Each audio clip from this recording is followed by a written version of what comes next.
little bit, struggling a little bit earlier on in the season when Wildcat went flawless, actually helped them. Because when they reached the first map, Furia was kicking on full straight on. Like, the first map was actually super impressive. They were full of momentum. You see Furia getting a half up between the rounds there. And Wildcat, I felt like we're frozen in time and only started playing on the last map. It was too late for them. Eventually going 8-7 loss. That's a hard one to lose. And Furia, great story for them. They reached top 4 once again. But I feel like if you're a wildcard fan too, you know, you have to be proud of your team. Yeah. They're obviously a new team, learning constantly, talking to Bay too. It's one of the hardest losses he said. And I feel like that just shows, you know, they're still at the beginning of this journey of their career. And I feel like this loss will fuel them for this next stage and then for the next major. And hopefully we'll see them lifting a trophy one day. Leads to one of the interesting conversations we'll ping on a little bit later. But the fact that Adrian, a winner of last year with Team Secret, now out again, those Team Secret members kind of fallen by the wayside here, except for the ones that are still on Team Secret as well. Noah and Mowgli. DK Esports going to be their competition here coming in, as we talked about earlier. Alfama, get your thoughts with that, but maybe stronger on paper in terms of the way things might go. However, FaZe Clan, Liquid Alienware, many of you have your eyes on that matchup. El Clasico here in R6 Siege.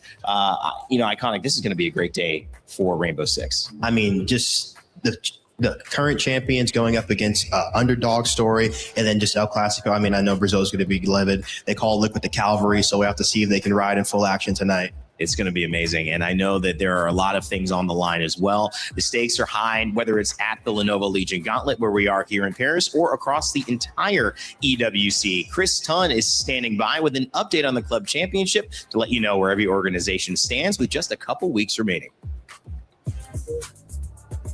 CC update here from the Siege Splitfire booth. You can come down and play some of the new stuff that's coming to Siege right here at EWC, but we're not necessarily talking about that right this second. We're talking about Falcons closing the gap. It has been inevitable that it would happen this week with multiple participants in chess, how well they're going to likely do in Rocket League. And AGL's lack of participation this week means that their lead has been cut down from 350 to only 50 points. That has literally happened within the last hour or so. Whilst Rocket League has been going on, they've made progress through the tournament and things are starting to change.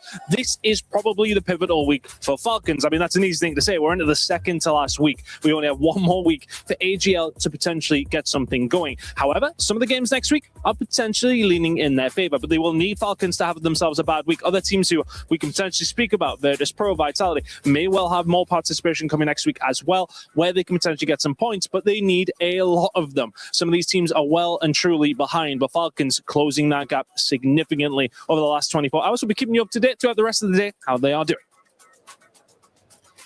Thank you, Chris, and thank you to Aramco, powers our club championship rankings and the leaderboard, 50 points. It's been a week and a half or so where AGAL have been at the top, thanks to some action we had on this stage, but now Falcons closing in. I mean, it's incredible, Alfama, because they've had some upsets, even in Rainbow Six Siege, a team with Joom that you thought, you know, one of the highest paid rosters here, thinking they would make it. They're not here, and yet they're still almost first again. Absolutely. I mean, it's the team that historically used to succeed. Before EWC was there at Gamers 8, they won 2, and they also won the first EWC. And then as soon as they joined Falcons, then they disappear. It must be rough for Falcons, but I think of teams like FaZe, of Team Liquid, for example, that were doing so well in the club championship last year and are struggling behind right now. It's a big week for them. They've got Magnus Carlsen at chess. Right. They've got their team at Siege still performing here. So maybe, you know what, if there is a miracle to happen, they could gain 2,000 points here. That story is actually going to be pivotal. We'll know a lot of the answers of at least 50% of it after today's last match. And if you think you know right now who is going to take the edge, whether it will be FaZe, a battle of family members, a battle of El Clasico, a battle of Brazil, let us know in your pick'ems. You can earn your share of $300,000, letting us know who you think is going to win. We'll show those results before the matchup. So you got a few more minutes. Go scan that QR code that was on your screen just a second ago and join us for the pick'ems. A little early to ask you your pick'em. I'm not going to ask you your pick'em. I'm gonna say I'm not gonna ask you your pick'em, so that means you start thinking about your pick'em. But I mean, FaZe does come in as the last 6 invitational winner. Yeah, and speaking to some of the other players from Brazil, it feels like there's a mental block too for Team Liquid going up against FaZe. But even though they found regional success this last season actually to qualify for this tournament, it is a big dog. It's FaZe Clan. You're going to have to bring your all game, and you're going to look at KZ to really fuel his team to really get those kills through. All right, well, that will be, again, our second matchup of the day, so stay tuned for that. To kick us off, though, it is a EML matchup, a team that comes in, like I said, stronger on paper in Geek Esports. Why? It's because Team Secret, despite being EWC champions from last year, have almost a completely different roster and showed up last, Alphama, in their EML split. So the fact that they're even in this top 8, for many, can be surprising. From grand finalists at SI, from being the runner-up, from being the vice world champions, to being the dead last of their own region. It was a rough stage for these guys. They needed to learn everything. They had lost 3 players. You see them on the screen. You see Noah and Mugli coming in here at EWC. Obviously, they know the space. They won it last year. But most importantly, they had to change multiple players, adapt to that. And that's maybe one example and one explainer of their lack of success, I guess, in the last few months. What do you think it is? I feel like you never let your mind set the stage for life. I feel like it ought to be a limitation. I feel like both of these teams are really underdogs because I feel like who would have thought that these teams would be playing up here against each other at the main stage going to a semifinal? And I feel like right now they both have the chance to go and claim that, and both teams shouldn't really be putting too much pressure on them because I was speaking to Twister before this tournament and he was just mainly focused on the process of actually enjoying the tournament and not going out there for the results. And I feel like that's led to them finding this success. And we see on screen too, just 2 of these teammates they were 4 before with Team Heretics going to the Invitational, finding success together. One of the only teams to qualify from the LCQ, amazing run. And they end up here from friends to enemies here. Ren, it's a crazy story. You know, if you look at these players back then, they were not even professionals. They were not playing at the tier 1 level. Wow. They came up, played the biggest, most prestigious event we have, 6 Invitational in our league, in our game. And they impressed. And now 4 of these players are in this matchup. And what's funny is Flexi is the IGL of Team Secret. Grubby is the IGL of Geek. Oscar is the backline of Secret. Upor is the backline of Geek. These guys will be playing role for roles where brothers are not rivals. It will be an interesting matchup, not only to gain semifinal spot, but also emotionally to play their brothers in arms. I've been watching too many short form videos at night trying to relax for a second. And somebody's always telling me that one number, when you divide it by 9, always ends up being 9 or something. And you're like, okay, why am I needing this? Well, it reminds me of this, where somehow, some way, these 2 teams, these 2 players end up having similar formations, yet even though against each other, have this same narrative that they're both pushing. So will it be the same again after this afternoon? Of course, something will finally shake up, and that's why it's exciting TV. So you want to make sure that you're watching. Heading into it, let's introduce Geek Esports, who come in as a team with Grubby, as you mentioned, who wants to showcase that there is a lot more room for them to run in this tournament. A lot of people thinking of FaZe. You were thinking of Wildcard even prior. Furia had a great performance, and so did Dark Zero. But where's Geek on that list to not only get to the semifinals, but maybe steal EWC? We had a chance to talk with Grubby before the match and talk about his expectations. We're speaking to Groovy ahead of his game against Secret. Groovy, we're in a pretty cool car with like stars on the ceiling. I guess we had to give you the special treatment for your birthday yesterday. Did you have a good birthday? I had a good birthday. I didn't celebrate it yet. I'm waiting after the AWC. We're gonna maybe go out for some clubbing or any party, but for now we are fully focused on the game and we'll see how it's go. And yeah, the car looks nice, pretty nice. Yeah, it's cool. I mean, you picked Secret before this game. What was the main reason why you picked Secret as a fellow EML team? I mean, we picked Secret basically pretty much because I think like they are looking like the biggest team for now. We didn't even want to pick them. Like we thought Cyclops will beat Liquid and wanted to pick Cyclops, but sadly Liquid beat Cyclops, so we had to pick our friends from Secret, which is Lexi and Oscar and the others. I mean, it's nice to play against your friends. Yeah. The ex-Heretic score is here, so it's going to be a banger game for us, and I think this is one of the reasons why we picked them, you know? Yeah, I wanted to talk about that because you played with those players in your last international event, made it pretty far. How is it like to play against your friends on such an important match? To be fair, I don't really look at that in that way. For me, they're my friends outside of the game, but in game I have to beat them and I will do everything that I can to beat them, you know. I don't look at the stuff, you know, like for me it's another day in the office. I need to win, I need to go through, play against FaZe, so we'll see how it's gonna go. I mean, that's fair. You played against quite recently as the last day of EML, 7-3 for you guys. Do you feel like this is a different Secret that you're going up against now that you've had some time together with this roster? I think it can be a different team a bit. I think they have nothing to lose. So basically, like, they're just going to play like they have nothing to lose. So they're going to play with the confidence, you know, they're going to do their stuff, which might work or might not work. I don't think it's the same Secret as it was before with Savage. I think it's the same team as we played in EML, maybe with a little bit of improvement. But I think the they're still like pretty like mid to beat, like compared to the other teams, of course. But they are still they understand how to play the game. So I'm not saying the game will be easy. It makes the game hard, but it's like they just play like they have nothing to lose. So how do you prepare for a game like that if you're going up against a team that has nothing to lose? Well, how do you prepare? I think you just need to remember to not lose your mental in the first round of the game and just do your job. You need to read them. You need to understand what they're doing, make it work for you, and just understand that the game won't be easy. You can only make it easy if you read it and play according to what they do. Like you cannot overswing and everything like this. You just need to take it easy. Yeah, that's fair. I mean, you two are the last email representatives. And I think in fairness, if you would have asked some people if it was you two to be the last email representatives, they would have said, no, that's probably not going to happen. What do you want to say to the doubters out there that didn't believe in you guys? Well, GK is going for the champion. So see you there, guys. That's all I have to say. All right, awesome. Thank you for your time and good luck against Secret. Thank you. So that's why Ann wasn't on my bus. She was in the back of one of those. Okay, I get it, Ann. All right, you got the special treatment. Grubby also getting a little interview there. I love the conversation. Again, mentions that we're the champion. We're looking to be the champion of this iconic, and they believe they can. No, of course, you see also too, not knowing it's going to be easy. I feel like that's a really key mentality, especially going up against a team who's really going out there with nothing to lose, because they're going to be playing aggressive. They're going to be attacking you. So you really have to make sure, like you said, you don't let them get into your mentality and make sure you can actually just play to counter them, because that's the only way the game's going to become easier if you make them very uncomfortable and you make them sort of doubt themselves here. The most important or impressive stuff, I guess, on the side of DK, I think, is where they come from. If you look at Sox, he came from Fnatic. You look at two players that came from Heretics. You look at one player, Ask, that came from Brazil. You look at Yoga, he came from NA. It's a patchwork of 3 different regions of players that maybe were let down by their rosters and that somehow have a wealth of experience and needed to not have too many cooks in the kitchen and instead align on one play style. That play style is lurking around, it's poking around, finding a gap, and then eventually they will all funnel through it. It's a very special one, very annoying one. And talking with the Secret guys, they're well aware of that playstyle, obviously having played them in EML.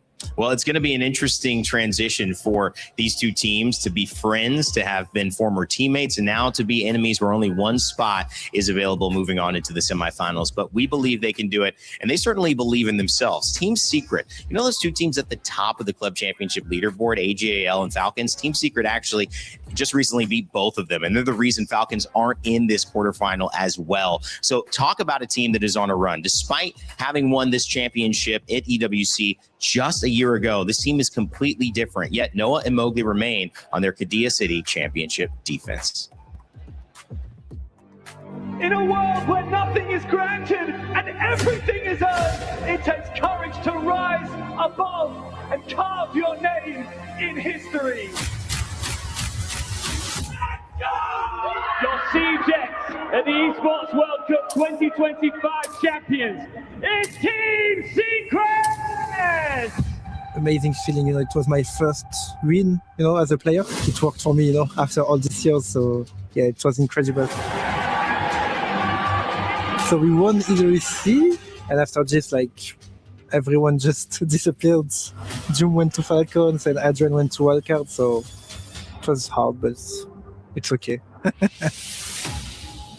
Coming to Team Secret was a surprise. I came from Tier 2, so it's a big jump from the competition level.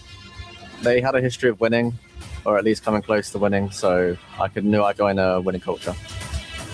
The time between the season and EWC, we did some changes into the team, onto how we see the game, and we played less structured to play more this style that we were playing before, and I think it's working better. We're playing more loose, and we're not really worried about the results. Of course, I want to win, but you need to be realistic as well, I'm just going to take match one by one and do my best as a player, and obviously try to bring the team with me. I think we can do a lot of upsets into the tournament. I've come to win, yeah. I'm ready to win.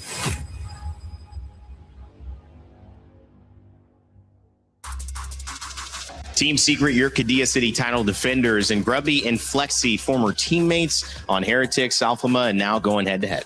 Yeah, both IGLs on each teams. Obviously, very different expectations. On the side of Team Secret, you must think, the two guys that were left on the ship, abandoned by everyone, are in the end the only two remaining players for Team Secret in this tournament. For Flexi, he wants to prove there was just not a unwanted replacement to guys that left the roster when the others wanted to keep them. No, he's someone that can improve the roster and maybe keep on going and eventually win EWC. For Grubby, he wants to make this recipe work with multiple players from other regions. They chose him as the IGL. As could have been the IGL. Yoga, you know him, he could have been the IGL as well.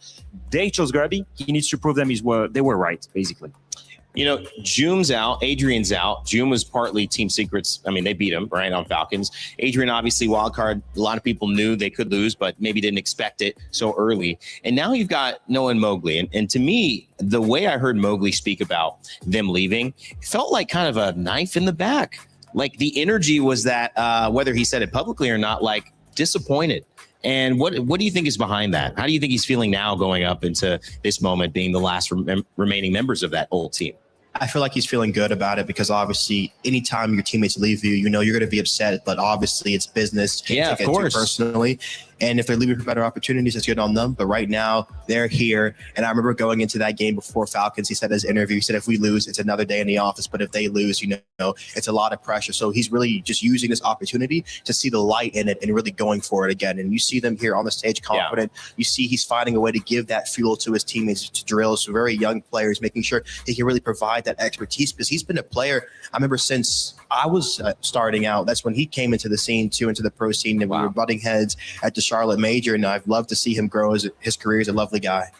I love the way that we've set this up because there's players who are fighting for something much bigger than just this matchup, and also fighting to prove coming in here that it's not just a fluke. That it's not just, hey, we had a couple of good maps, a couple of good series. We can actually do this thing. Team Secret actually on a title defense. The map bands coming up, and the map pick here, Lair, first off for Geek Esports. How do you feel about that? Not surprised to see this pick coming from Geek. It really suits their play style. I've mentioned before, they like to poke around and go around the map and find a gap. Lair is perfect for this. They've looked amazing on it, and they did beat Furia on that map. Wow. On the side of Secret, it's a 5-loss streak. Obviously a weak map on their side, so very, very obvious why Geek picked it. Yesterday's story was we had this map that was picked.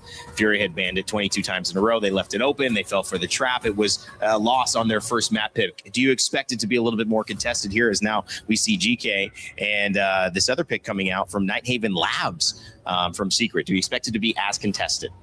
I feel like it's hard because we've actually seen Secret play this map recently, both maps, and a little bit questioning seeing the Labs pick come out against GK because I feel like that is one of GK's better maps, especially beating good opponents on it. So I feel like if Secret lose this first map, it could be a 2-0 in their favor, but it's going to be an uphill battle for Secret. Okay. It's a surprising map pool. I would say overall the map veto favors Geeky on paper. If you look at Fortress as well, it's a map that both teams kind of played a lot during EML, and Geeky found the most success on.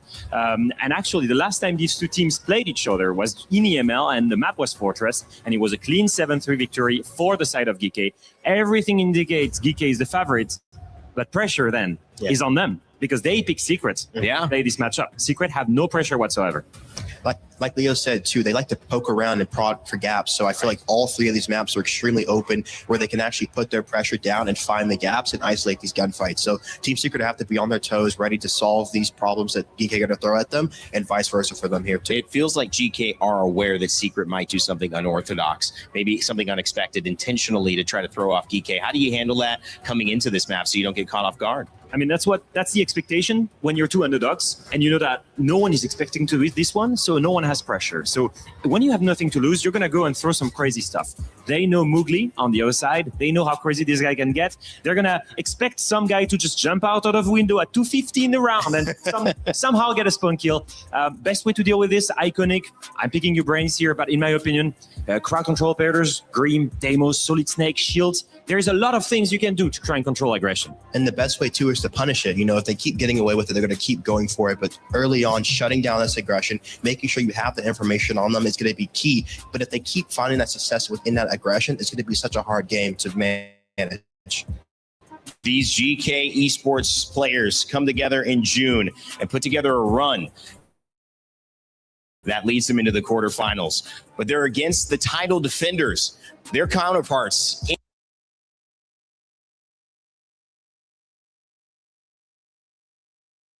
in Europe from the EML who are looking to do just that and move on to have a chance to reclaim that trophy sitting center stage at the Lenovo Legion Gauntlet. It's a battle of Europe to kick off our day 2 at R6 at EWC. Where is Milos? Where is he? I can't do this show without him, and it's starting any second. He's the yin to my yang. He's the pot to my kettle, the salt to my pepper. Wait a second. I know exactly what to do. Hold on. Put that there on the floor. Great. Perfect. Then put this out here, and bada bing, bada boom. There we go. Take off, my friend. Take flight. Find the most handsome man in Paris. Go on. Fly, my friend. Shh. He's got to be around here somewhere. He can't be too far. That's it. Watch out. Watch out. Don't crash into anything. Shh. He's got to be maybe around the corner just down here. There's a corridor coming up. It's got to be down here, perhaps. Where is he? Where is he? Find Milos. Find the most beautiful man. Oh, we found him. Yes. Hey there, beautiful. I think you and I are going to have a great day together. Let's go.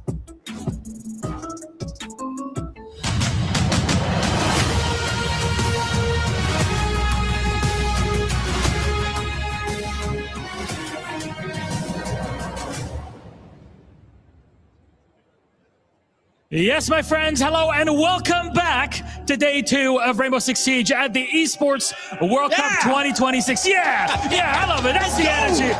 Hell yeah. Is this Siege or what? It's always good to be back home with all of you here with us today.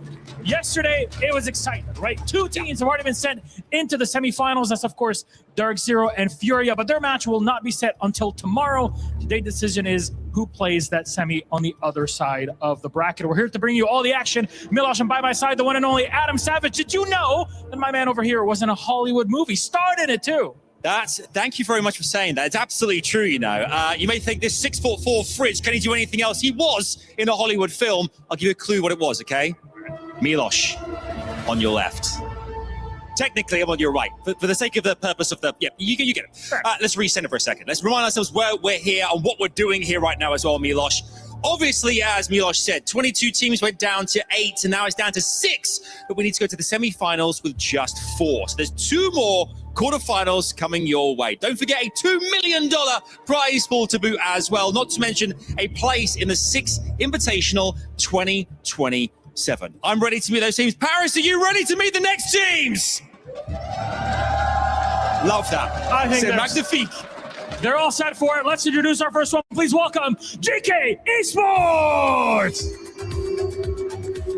Boo all you want, Paris, because GK have been on the up-and-up trajectory this entire year. Dark horses in the EML, and here on the main stage, they have made it. They proved to everybody that they can achieve what is impossible. International team in more ways than one.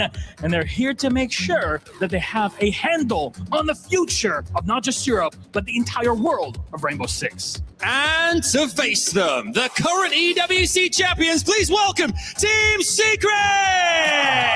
Oh, yes, Paris!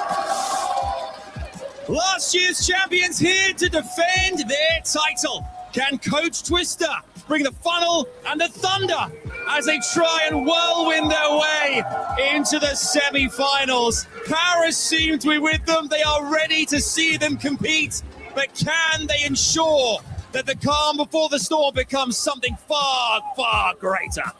Adam, it's crazy in the sense that last year Secret stood where GK were in the same sense, even as competitors. So I'm going to just bring them out and have a little head-to-head chat. I like that. Gentlemen, please go to your seats, but our key bearers, please come forward for this final face-to-face, a final chance to share your feelings, your thoughts, before we really get down to business. Noah, I know you're a man of theater. Anything you'd like to say to Groovy? Well, you guys have done probably a lot of prep, but we have no clue what we're going to do until we get in the server, so good luck. Okay. Groovy, anything you'd like to say in response? Well, just good luck, because they need it, and that's all. All right, here we go. Men of very few words. Shake hands, please.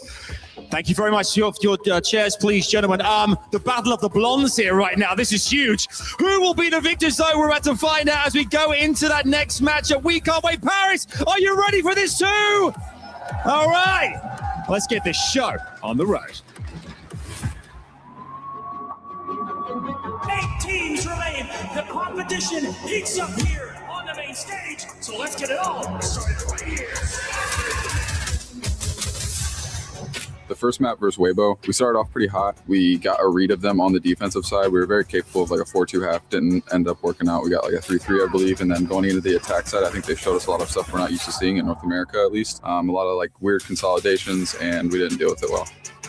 We started to adapt faster than them after that first map, where I think they kept playing the same game. We slowly caught up to them as the series went on.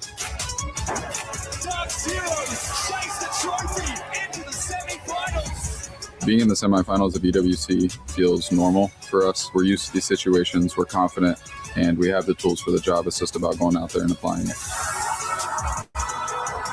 It was a pretty good game. We kind of expected the maps that we would play, so we were prepared for it. I think we played so good as a team today, and that's the reason we are now going to the semifinals. I played twice in EWC. Last time I went to the final, and this time is even a better feeling, so it's always great. Team Liquid versus FaZe Clan, El Clasico, all of it on the line, all of it to be gained. One of the best matches you'll ever see. Team Secret versus Geek, reigning champions versus the underdogs. Who will come out on top? Reigning champion versus the underdogs.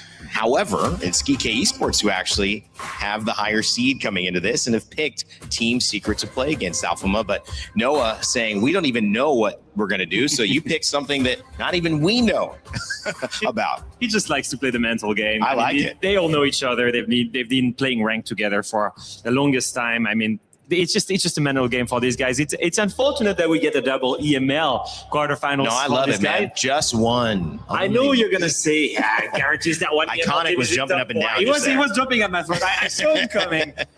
No, but the main thing is, like you said, I think for GK, it's gonna be all about handling the pressure because they're the favorites. They were the one that had the momentum in the EML. They were the ones that had a 6-win streak in the EML. When the other team, they were dead last. They were struggling. No one expected them not only to make it to EWC and beat AG, but to beat Falcons, to beat Joom, their former teammates that left them to make it to the main stage. Secret, they have nothing to lose. Geeky, they have a little bit more, and I think that will play into the game. You know, we talked about a lot of these players at the top of the broadcast, but I want to know, in your eyes, Iconic, who's a player we haven't talked about that you think might sway this? I think the man from Iowa, Yaga, he's just coming out of NA talent on the EML team. I know Alphama's going to say something about that. He finds a way. He finds a way. He does They're find everywhere. a way. They're taking over. And I feel like he's a really experienced player just in this, for this matchup, being able to just really throw off Team Secret and just give them that aggression that they need. And I'm looking towards him. Alphama, I'll raise that question to you. Who's somebody that maybe we haven't highlighted as well? This gentleman right here? Yeah, I think Oscar is a super important backline player. I think he was a big name in Tier 2. He was given a couple of chances at the Tier 1 level, and he's already proved that he has what it takes. It's really big shoes to fill to come in when Adrian has left, when Savage has left, when Joom has left the roster. And I think he's delivered so far here at EWC as we're looking at the bands coming through here on Lair. We've mentioned 2 play styles. One side, it's going to be Geeky that are going to be attacking and prodding around. On the other side, Secret, they're trying to force them to problem solve utility. Because if you problem solve utility on the side of Geeky, you're not playing your own play style. And that starts by removing 1 hard breacher and 1 utility-based operator here. And you see the denial bands coming out, making sure they can actually get those walls open, apply that pressure for their split attacks here. This is going to be a good one, guys. We've got a battle of EML to much to the chagrin of Alphama, but much to the joy here of Iconic. We'll see which team ends up being the better. Will the Qiddiya City title defenders continue their title defense of Team Secret heading off to the semifinals? I'm sure the fans here would love to see it, but Geek Esports has another plan in mind. Let's send it over to our casters, Dev and Pengu, to kick off our first series of the day. Thank you very much, Rainda. Yeah, it's a big chance for us to finally get to see a return to the main stage. For last year's champions, they were underdogs then. They were dark horses, and they very much are again today. However, they go up against another very unlikely contender in GK. We start with a story that was 2 men left behind, Noah and Moki. Now the story is the only 2 left standing between that former roster of EWC last year. And Moki said himself on social media, I cannot believe, I did not expect that we would be the last squad standing from that previous victory last year. That's right, defending champions poached to pieces by Falcons, by Amati, by Wildcard. The 2 left behind are now the only 2 left standing. Of course, on the flip side of that, we have the great schism of the Heretics. Schism. The Six Invitational last chance qualifier from Europe, Project Zero, which played at SI as Team Heretics, a tier 2 team plucked up to the highest level. And of course, now Grubby and Newport on the GK side, Flexi and Oscar on the Team Secret side. They played their last international S-tier event together on the same roster. Now they meet in opposition in the server. I know Alfman just said that, Noah's playing the mind game, saying that they don't know what they're doing. Of course they know. I don't know if they really do. I think they have entered the delusional era for Team Secret, where they're saying, we're not supposed to win. We're not going to win if we play the secret style. We're going to play just randomness, chaos in the server. Drill C4 early here, takes down Sarks on the Nomad, as opposed to kind of compartmentalize the map and stop them from aggressing back as the defending team of Secret. They also have Ass doubling down with the Monty. So this is GK saying, we're expecting aggression. We're going to play very passive, very step-by-step, very methodical siege, which is very predictable, but it's also harder to lash out against. So that C4 getting tossed like getting a kill, it puts Secret in a perfect position for this first round. It does Deadly C4. Deadly Vert, though, as well, on this bomb side here for Grubby, but it will fail if the Mute Jammers protect these defenders, and especially if Noah sneaks on down. Grubby, though, gets the better of him. Shotgun meets shotgun. And now it's a massive chance for GK to march their way forward. Drills peak solo, and Secret are falling to pieces. After that initial pick onto Sarks, they haven't found anything, and GK have so much time to look for an execute. Doing two different things right now. Moki was playing very passive by the bomb side, surrendering that hallway control, which also was blocked by the sense protector walls there. Meanwhile, Noah looking for a fight downstairs. They fall to pieces. Playing from behind, C4 and Sacrifice still in pockets of planning. Not really going to be a possibility here for GK. They still have to go for that one more pick. Meanwhile, Flexi looking for a flank. There is a drone downstairs. I'm not sure if it sees it though, but never mind. Robbie's watching about his gun. Yeah, the big chance here for Secret hinges on Mowgli, the Frenchman, to lash out as Oscar has fallen as well. That fire will not deny the plan. Another gnarly shot here from the Frenchman. As Ask looks to finish planting that diffuser, it's Grubby with gun up, shotgun in hand. Surely no way. Mowgli wins this gunfight in close quarters. Little bit of damage. Almost finds him. Out comes the Deagle, but Grubby shuts him down to claim the first round for GK. So close. And I love what they're doing there. The Monty unextending the shield, ready for a trade, because in case of the Grubby and Deimos falls to pieces, you just want to, lose it at 1v1. So instead, you get into an aggro spot with the pistol, with the melee possibility. The shield then doesn't work out because the Monty gets punched first, but then Grubby swings back and they support each other. A very good first round for GK, saying that we can control the aggression with some of our own aggression to counter. And yet, you just can never count out fraggers like Mowgli. Individual prowess has always been a strength of Team Secret, even as their team did get poached to pieces. But I am loving seeing Grubby get to really show his more performative side on the main stage. He's quite a character, that one. And I think, honestly, it benefits him as an individual that he's up against an enemy that he recognizes, that he can have a bit of banter with and have a bit of a joke mentality about. Because, we talk about pressure on the big stage and the pressure of a foreign enemy like Brazilian team that you don't scrim very often, that you hear so much about, destroying it on the international stage. This is just his friends he's up against. And I really think that someone like Grubby, when he gets the confidence in the server to make the plays and just seize those opportunities, like we saw in the first round, he's going to be a dangerous player. So there could be a point with Secret, they have to start when they get on the attacking side later, try and shut him down. Take those targeting operators like your Dokkaebi, your Deimos, your Solid Snake, and just say, wherever Grubby goes, we're going to fight him. But when you're on the defensive side, that's much more challenging because Grubby now will choose where that fight will happen. Sure, look, it's one thing to play some video games against your friends. It's another thing to do it while competing for a $2 million prize pool. Oh, yeah. Here at the Esports World Cup. It's a whole new ball game for Grubby. It's actually playing on the main stage as well. He's been to now actually quite a number of international events across the old Team Secret, Fnatic, but this is his first time really having a big chance. Same could be said for Sarks and Newport, of course. That Team Heretics roster did not make it to the main stage at SI. I mean, Dro's no Flexi, right? There's a lot of kind of first-timers or early in their career sort of players in that regard. I believe it's Joe's first ever proper LAN event. Might have been some tier 2s, of course, but dude has only been in tier 1 for 2 months, and he's already playing AWC. It's a pretty wild start to your career, but Drill's had a pretty good tournament. There's been some individual moments for him on certain maps, and I think that's the best you can ask for as an up-and-coming player is you have a good start to it. You don't have to because Noah himself had a really rough start to pro play. He was one of the lowest rated players of all time in his EML stage debut, and now he's recognized one of the greater players in Europe and also internationally. A lot of different teams have interest in teaming up with him, but he's been with Secret. He's still there today. One of the 2 players that were not picked up by bigger, if you will, organizations/teams in the Rainbow Six Siege space. If anything, it was a bit of a surprise that we didn't see Noah get picked up. Yeah. Offers. I like this push, though, from GK. They've used the Rayora upstairs to prevent the flanks while the Hibana gets to work on the vert with the secondary breaching charges. Out comes the shoddy from Grubby, but he will fall in close range. The Vector will win that without that flash going off. Yeah. Bit of a missed opportunity. Flex swings against Jogga as well while they're also pressuring the flank at the same time. So Secret finally striking back and they get a third. Yeah, this is perfect. Now the pressure is on as the Rayora has been opened up. Ask needs to win this fight. Never mind, he can just close that up again. Don't worry about your flanks. He just wants to worry about the bomb side.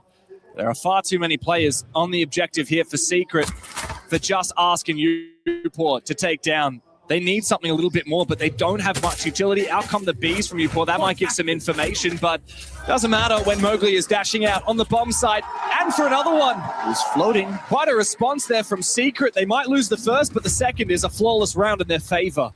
And a very big stylistic change there from Team Secret. In the first round, there was a kind of early aggression on main staircase, a flanking downstairs, kind of all over the place. That second round, surrender their home control, fall back very early, and then lash out 3-2-1 together. Obviously, it was Grubby trying to start the action again. Fletcher shuts him down. The Candela didn't really flash him whatsoever. It's a bit of an unfair gunfight, if you will. And I think we see the big side from Grubby saying, that was a mistake. Bad play. Definitely. Missed Candela. I mean, had that flash come out, that's a free kill with the shotgun. Big double from Mowgli at the end. Good energy from Secret. That's the magic of Team Secret. Let's not forget, last year they took down the defending champions in Falcons, knocked them from the tournament. This year they defeated Falcons again. Now they come in as the defending champions, and I wonder if a new Dark Horse could come chasing for their spot. The GK storyline this year is not too dissimilar to where Team Secret found themselves last year. Not at all. Well, the one thing that makes this GK roster really unique, of course, they are historically a mid to bottom pack EU team, but they made massive roster changes 2 months ago. They brought on Grubby, Upor, and Yoga, and even Ask and Sark's only been around on this roster for about 4 months. Ask and Yoga, fun fact, have both played so many S-tier international Siege events. Ask mostly on Team Liquid, a little bit on Black Dragons. He's played 8. Yoga has played on 11, all for different North American teams. This is the first time both of them are playing for an EU team at an international event.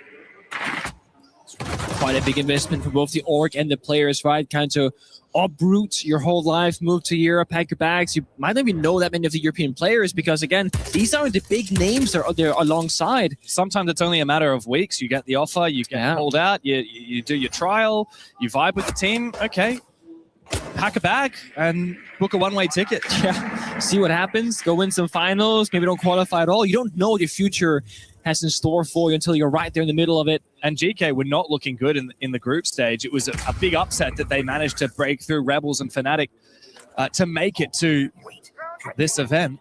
This area is hostile.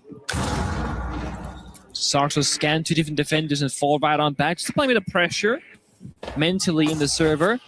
GK has been very reliant on Grubby to start the action for them. Right now he's on Hibana with a lot of spare util in pocket, so he probably can't do it this time around. So the question arrives, who will step up for GK? It'll be Ash taking down Drills on that Omai. Big opening kill there for the Brazilian on the striker. Strikes first for GK. Oscar in a bit of an off position. If he gets revealed though, oh, never mind. He can find the kill and get away before the Bees will reveal his position as well. That's a big pick onto Yogg.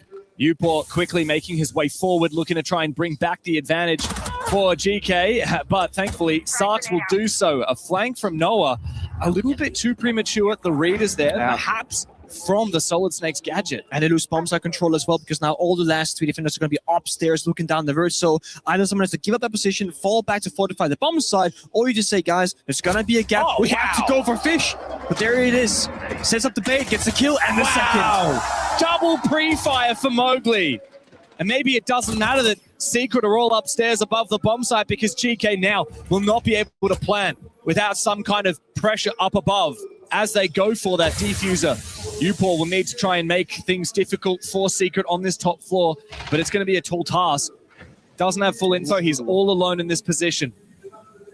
It's time to plant right now, try and bait it out for a kill for Upor. There's no way this works. I don't think they know. The bomb is going to go down, James. This will have to be a retake here for Secret with Upor upstairs. Mowgli takes a lot of damage. Grubby on the bomb site. After he takes down the plant, he finds all 3. He does it all himself. Do you think Secret forgot where the bomb site was? Did they think it was upstairs? Because no sound cue of plant going down. No intel by the bomb site. No one who's playing Solids flanked early again and was shot down right here by Sarks. That's going to be the guy figuring out when and where the plant will happen. We lose that sort of player. That's what I was saying earlier. You ideally want one defender to fall back towards the bomb site, which weakens the hold above. But Team Secret, they're playing for the fights, more so from the strats, and Grubby figured that out perfectly. Yeah. A great gap created. They were planting while going for backstep, and Secret will call their tactical timeout. Let's listen in. They're basically just giving the read of what they're going to do into the round, so you guys are reading it quite well. What I need you guys to do is to use these flanks more for baity situation, because they are full worried about you guys flanking all the time. You guys saw that. But you guys, once you guys are facing them, you guys actually facing them on the front attack, you know, like for example, now going on control, you guys fighting, or going into main stairs as Momo did, you know, this kind of plays. And you guys can either bait that you guys are flanking or not, but just bring the operators onto this, you know. They will tell what they're gonna do. Don't let them execute. Okay, just go for them, and you guys are playing amazing, guys. That's it. It's just details. I think with these next couple of rounds, we just sack off flanking in total, and we just play like very aggressive on them. It's all about reading into the flanks here. Team Secret have been going for flanks, and GK have been very avidly watching them. Notably, Noah was the one that died trying to flank the main stairs. Funnily enough, Noah was the one playing the Solus, the perfect operator that would have helped them deny the plant in the late round had he stayed alive. So in my mind, I'm thinking, well, maybe Noah don't flank if you're the win condition in the late round, but Twister was saying do go for the flanks. Yeah, he was saying like do it, but in a different manner, right? Like they want to do that disruptive flow of gameplay, but I do have a bit of an extra point to it. They're in a 4 versus 4, 4 versus 3 winning position. Then Noah goes for a flame. Like they weren't going to execute. They lost a couple of bodies, you know, they didn't really progress the map. They never got control of the top floor, which gives them the bomb side. So while fighting and disrupting should be a high priority, I do think a round can get to a point where we can just kind of sit back and watch, because GK have to problem solve the impossible. And if you take those 50-50 gunfights, go for a risky flank, you're giving them the solution if they would have found the kill. Sometimes you have to have the confidence in your strat to just sit back and wait for the attack to make the first move. Dark Zero were really good at that yesterday against Weibo, especially on Clubhouse. But that's the problem. Still heartbroken. Yeah, I haven't gotten over it yet. But if Secret want to play a really loosey-goosey, aggressive playstyle, then they need to be careful, because sometimes that gets read into. You get caught off guard going for those flanks. GK, they like to execute. Secret don't want to let them, but sometimes that means losing the round before the execute even becomes a possibility. Again, high risk, high reward. The lifestyle of Team Secret. Mowgli swings for a drone, finds a gun, gets shot down. That's going to be a Sami with that gadget that's going to regenerate right around. That's gone. It's your ops room defender gone. So you're spending a ton of map control. You're playing 4 versus 5, and we saw how this played out previously. The top 4 hold from Secret didn't feel super strong in the opening round either. It's top fragger gone as well. Mowgli is the only one that made that first round close. As the smoke comes out from Ask. Wow, the boost allows him to peek over the deployable shield and get the angle onto Oscar. The Tachanka going down. That's your late round plant denial and time delay. Secret are in a very poor position. And it's solo fighting. And one thing is that you want to make them not go for executes, but ideally you do it together. But the big thing is, Grubby's downstairs his entire time with Sophia. He's watching the vertical C4 possibility where Joe's got to kill previously. So this is GK saying, these were the weaknesses of the previous attack. Let's fix them and do the exact same thing. Then they get 5 guns, no Monty, but they get the glass. That's going to be the next good win condition. So the big booms downstairs, doesn't find their target, doesn't do any bit of damage. He's good for a second, gets a 1-tip onto Drills. Oh, then not breach open that default wall. Time to go for that breach. There's a player just on the other side of it, but never mind. Execute quickly comes through from GK. Bit of a slow collapse. He's at 2 1-taps. Ask, yeah, very big round from Newport. GK looking most convincing that we've seen from them so far. He said, hold that 1-tap, both of you. And they will. Now, Layer is a map where if you're really peeking together, like all of you, also didn't he just... Oh, he did. I was going to say, it looked like he stood up behind the shield, but no, he did boost it up. If you want to fight together, you can, but this round in particular was just individual fighting. Mowgli solo swings, Tashangan and Dice behind the shield thinking that they were safe, they weren't. 1-tap from the hallway in towards deep side. Nobody had a fighting chance. This wasn't Secret being explosive where they're fighting from 2-3 different angles, vertically, horizontally, and whatnot. It was just them getting shot down and obliterated. And Lair can play out this way sometimes. It is a case of if the attackers want to go 5 people from one angle of the map and over, it's very hard to fight back against. That's why we see a lot of teams on defense. They'll play the intel operators, whether it's going to be your Valkyrie, your Pulse, your Echo, whatever, to get an idea of where the attackers are. You get trap operators that when they enter certain areas of the map, they get weakened and you get intel from the gadgetry itself, right? You can then take some gunfights. Or you play a ton of utility or plant denial so that you kind of let them get into the map and then you shut them out. Secret are playing Tashanga, but fighting them early. Playing traps, but peeking outside the building. It's a contradiction. They're not getting to utilize the tools that they're picking, and it's by design and perhaps the wrong one. If you're going to play the traps, play around them. If you're going to play the plant denial, play further back. They've just been read quite well here by GK. This is GK's map pick after all. Night Haven's where we go up next. Yeah, not even N4, just a much more open maps, if you will. If you saw Furia, Manhandle, Wildcard yesterday, you can see just how explosive Fortress can become. Lair is the exception in this BO3. Yeah. But of course, Secret have to weather that storm, and this is a very dominant score from GK, especially as they start on their attacking side, which Secret chose to start here on defense, and they can no longer win this half. The best they can do is an even 3-3. I expect that they really need a few more rounds in this half. Otherwise, this just would be a write-off. Just gonna wall up into it, get no on the scoreboard. We need every single player from Secret to work together and be enabled, because I think they're one of the few teams that is actually dependent on every single player being very active in the server, rather than having one particular stop fragger. Often it's gonna be Mowgli and Noah, but it's so rare that we see a player missing in the server from them. Yeah, Mowgli and Noah both taking a lot of damage now. Flexi tries to hold on for as long as he can. Noah finished off. Mowgli at least finds one. It's only the Grim, though. I don't think that is endgame util. As Mowgli tries to make his way back, he's very low on HP.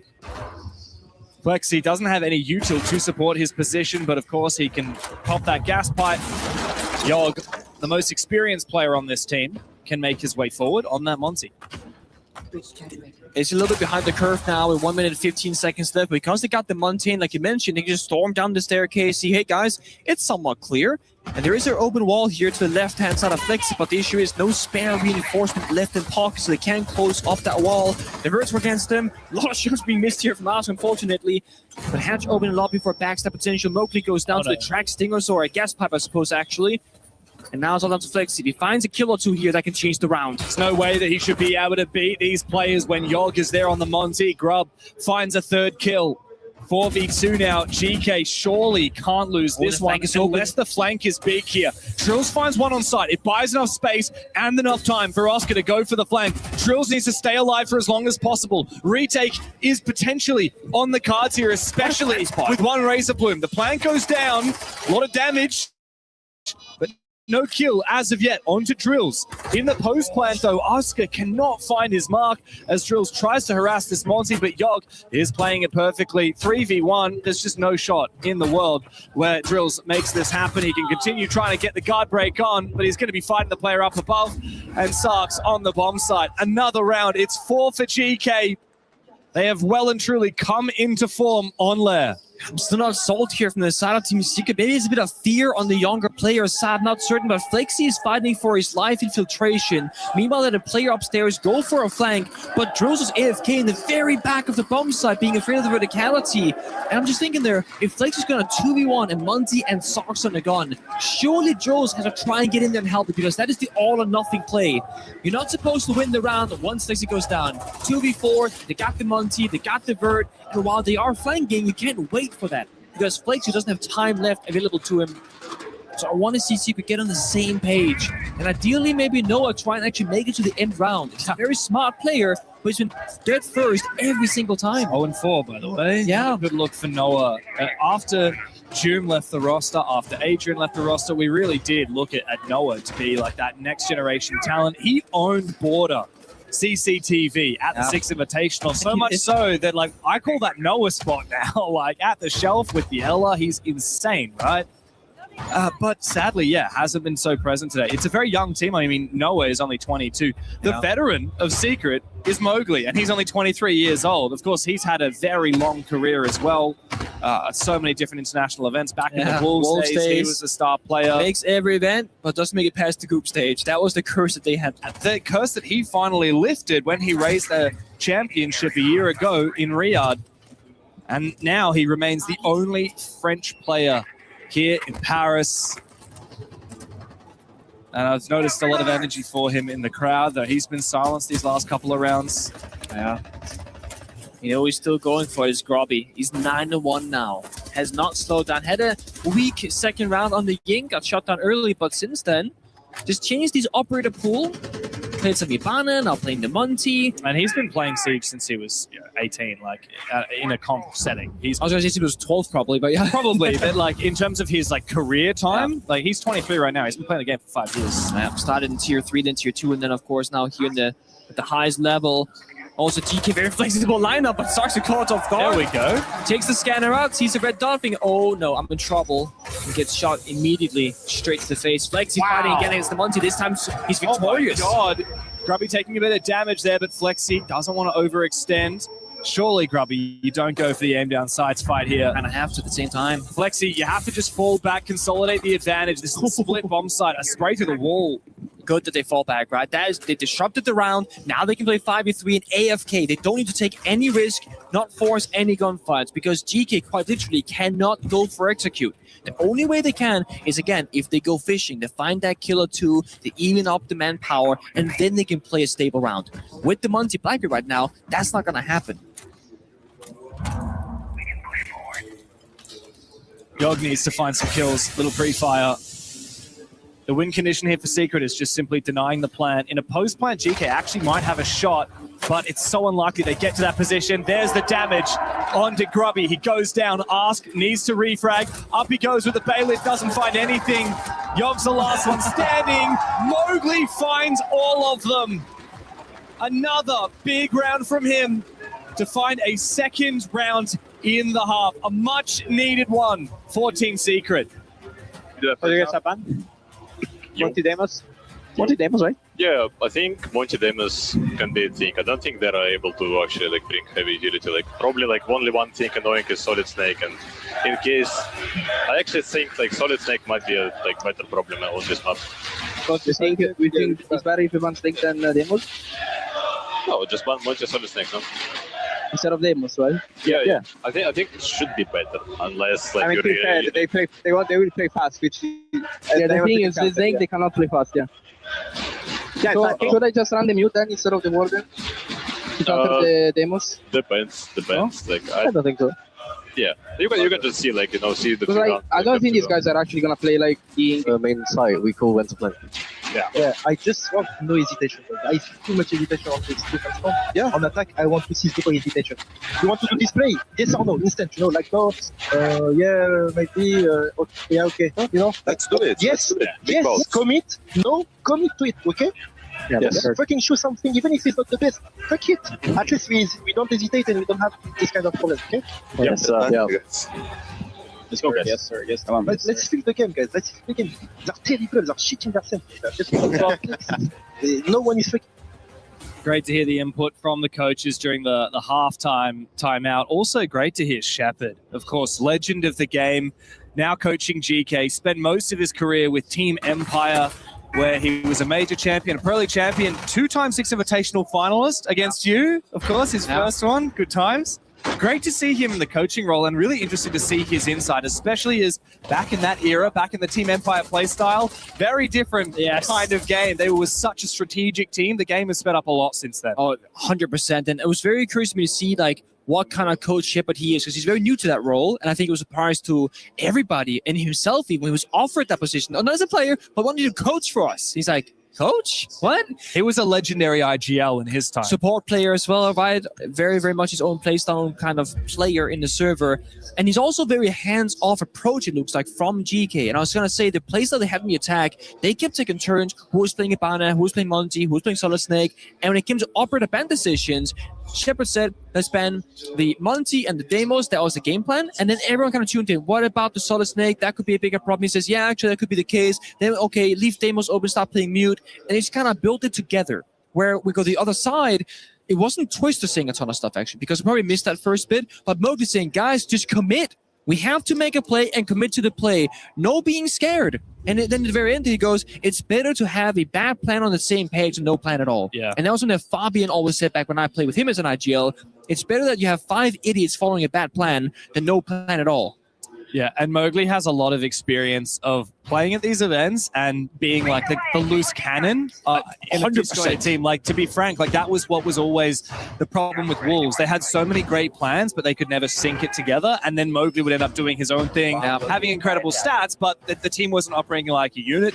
When he came to Secret, we finally saw him in an environment where they're playing the kind of game that he wants to play. Yes. And now he's passing that knowledge on to the young generation who are at their debut, right? Like, yeah, Drills, Flexi, Oscar, like they haven't played a lot of these events before. Drills never has. No. Noah, of course, he has his experience, but still a very young player. Mowgli, yeah, like I said, 23 years old. He's actually a dad, though. Like, he has a lot of maturity for his age. He's been playing this game for a long time. He would have grown up a lot from that young, toxic player that he once was. And now he's really leading Secret as much as he can. I mean, certainly is in the kill department, but they need to come back on the attack. And I think, like, you know, we're watching Oscar and Drills just being very passive when they're on the defensive side. This is the first game for them on the main stage. This is the quarterfinal.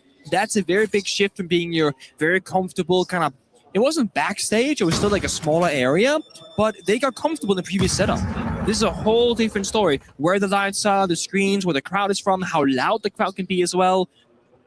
And it can really affect younger players.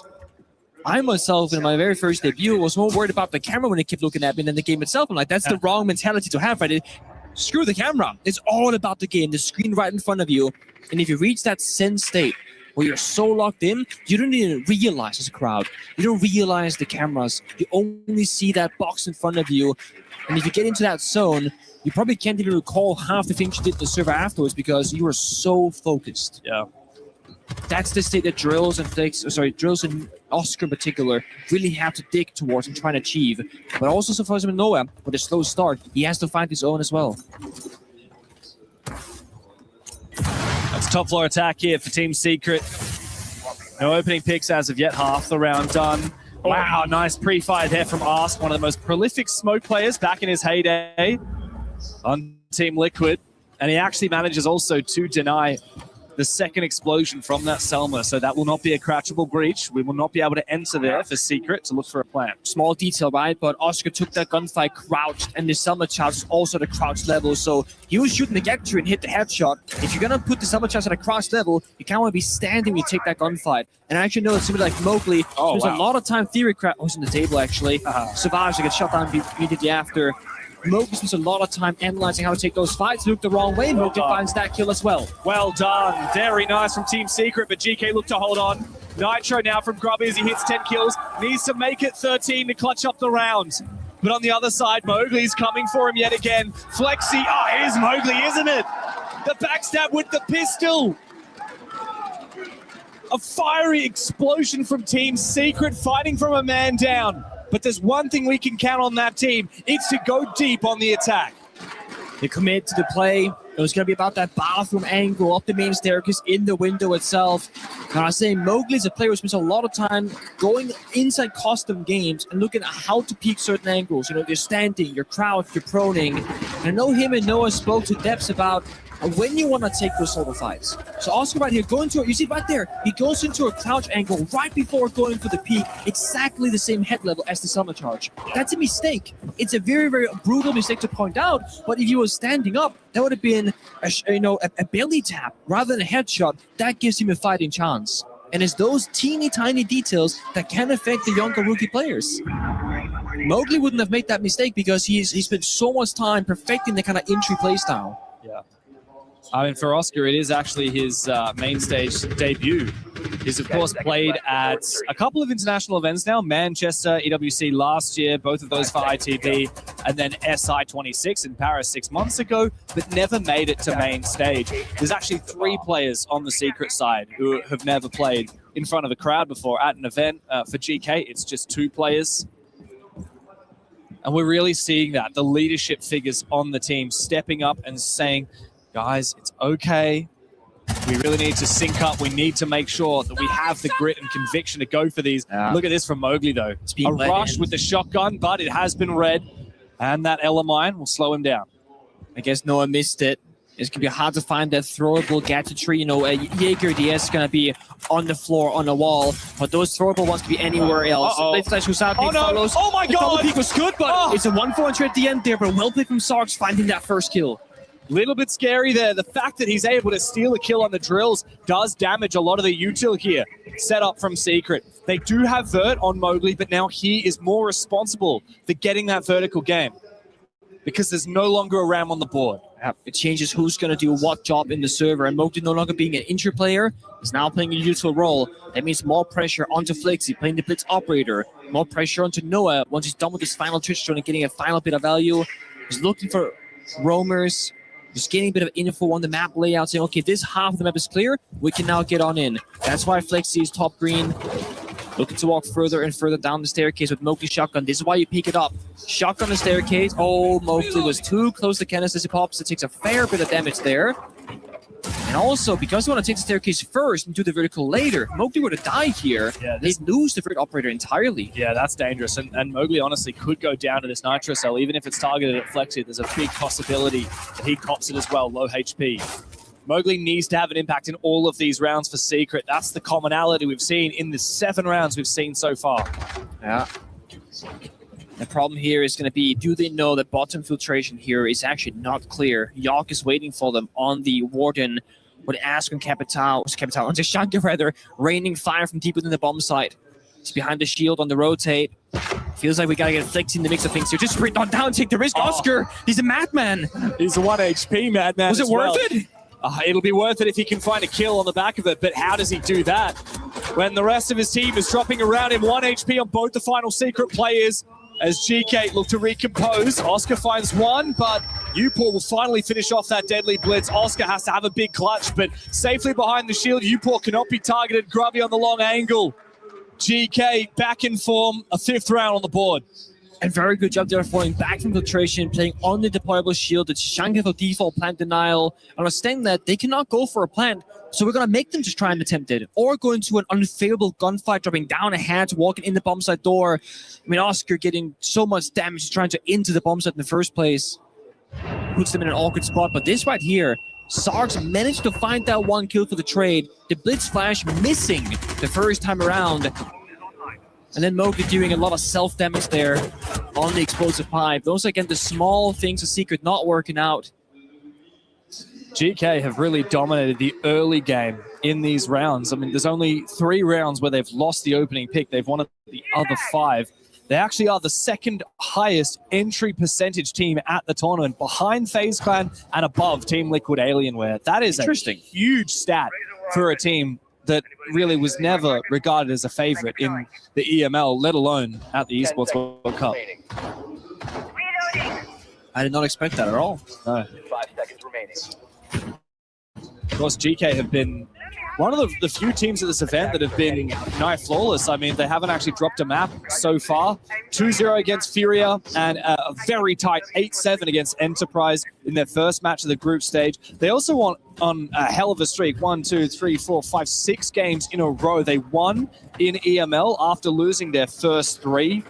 Of course, in the stage finals, a bit of a different case. They lost to VP twice. I could see that VP playstyle, though. That's a hard one to fight against. Also a fun little Shepard versus Virtus Pro. It is. The old teammates on that roster, yep. Let's see it here from Oscar.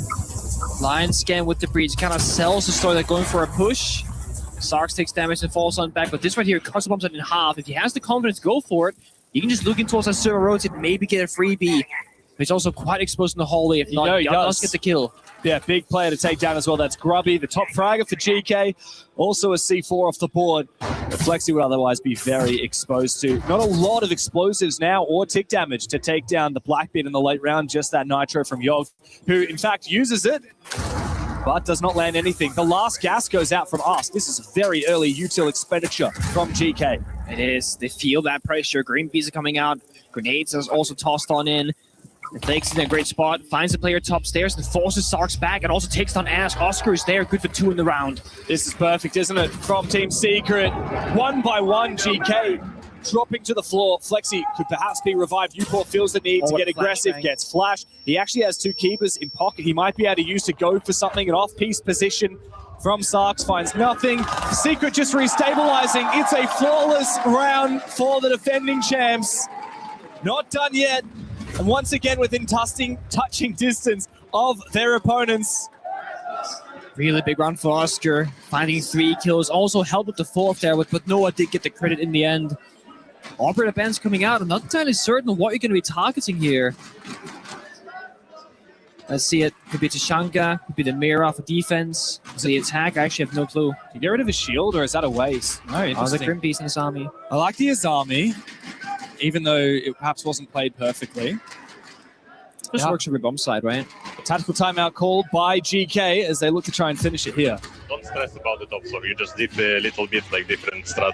You actually don't need to fight that. If you're gonna go for the basement again, I mean not for the basement, for top floor, just do your simple strat. Even you have the mirror, I think try to... I think we just, if we need to go top again, I think we just do the mirror tab, right? Like make the main bridge close because we are fucked up 2 rounds on main bridge. Play with the chunk, play with the rotation, probably buff because Grim is banned right now. For basement, I think they have like absolutely no clue. Maybe instead of Warden Yoga, you play Goyo to like slow the damage. Slow down more, yeah. Sure, just don't lose your heads, like guys. The game is simple. You know what to do.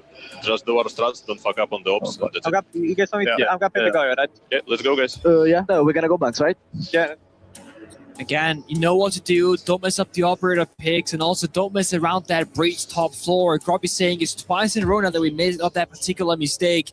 So it seems like for GK, it is the micro that they're concerned about, not the macro. The strat is good, but they're mis-executing that strat. Yeah, and it really just, I can't help but listen to Shepard and think about Team Empire. The plan is simple, but it's perfect. Yeah. We have done it 100 times. All you have to do is the game plan that's written down on your piece of paper. And to be fair, when you're going up against a team like Secret, which is very much go with the flow, very inconsistent, very deadly at breaking apart things and sweeping you off your feet, you just need to win more often than you don't, and you'll take the map, right? Especially at a 5-4 advantage on a defensive side.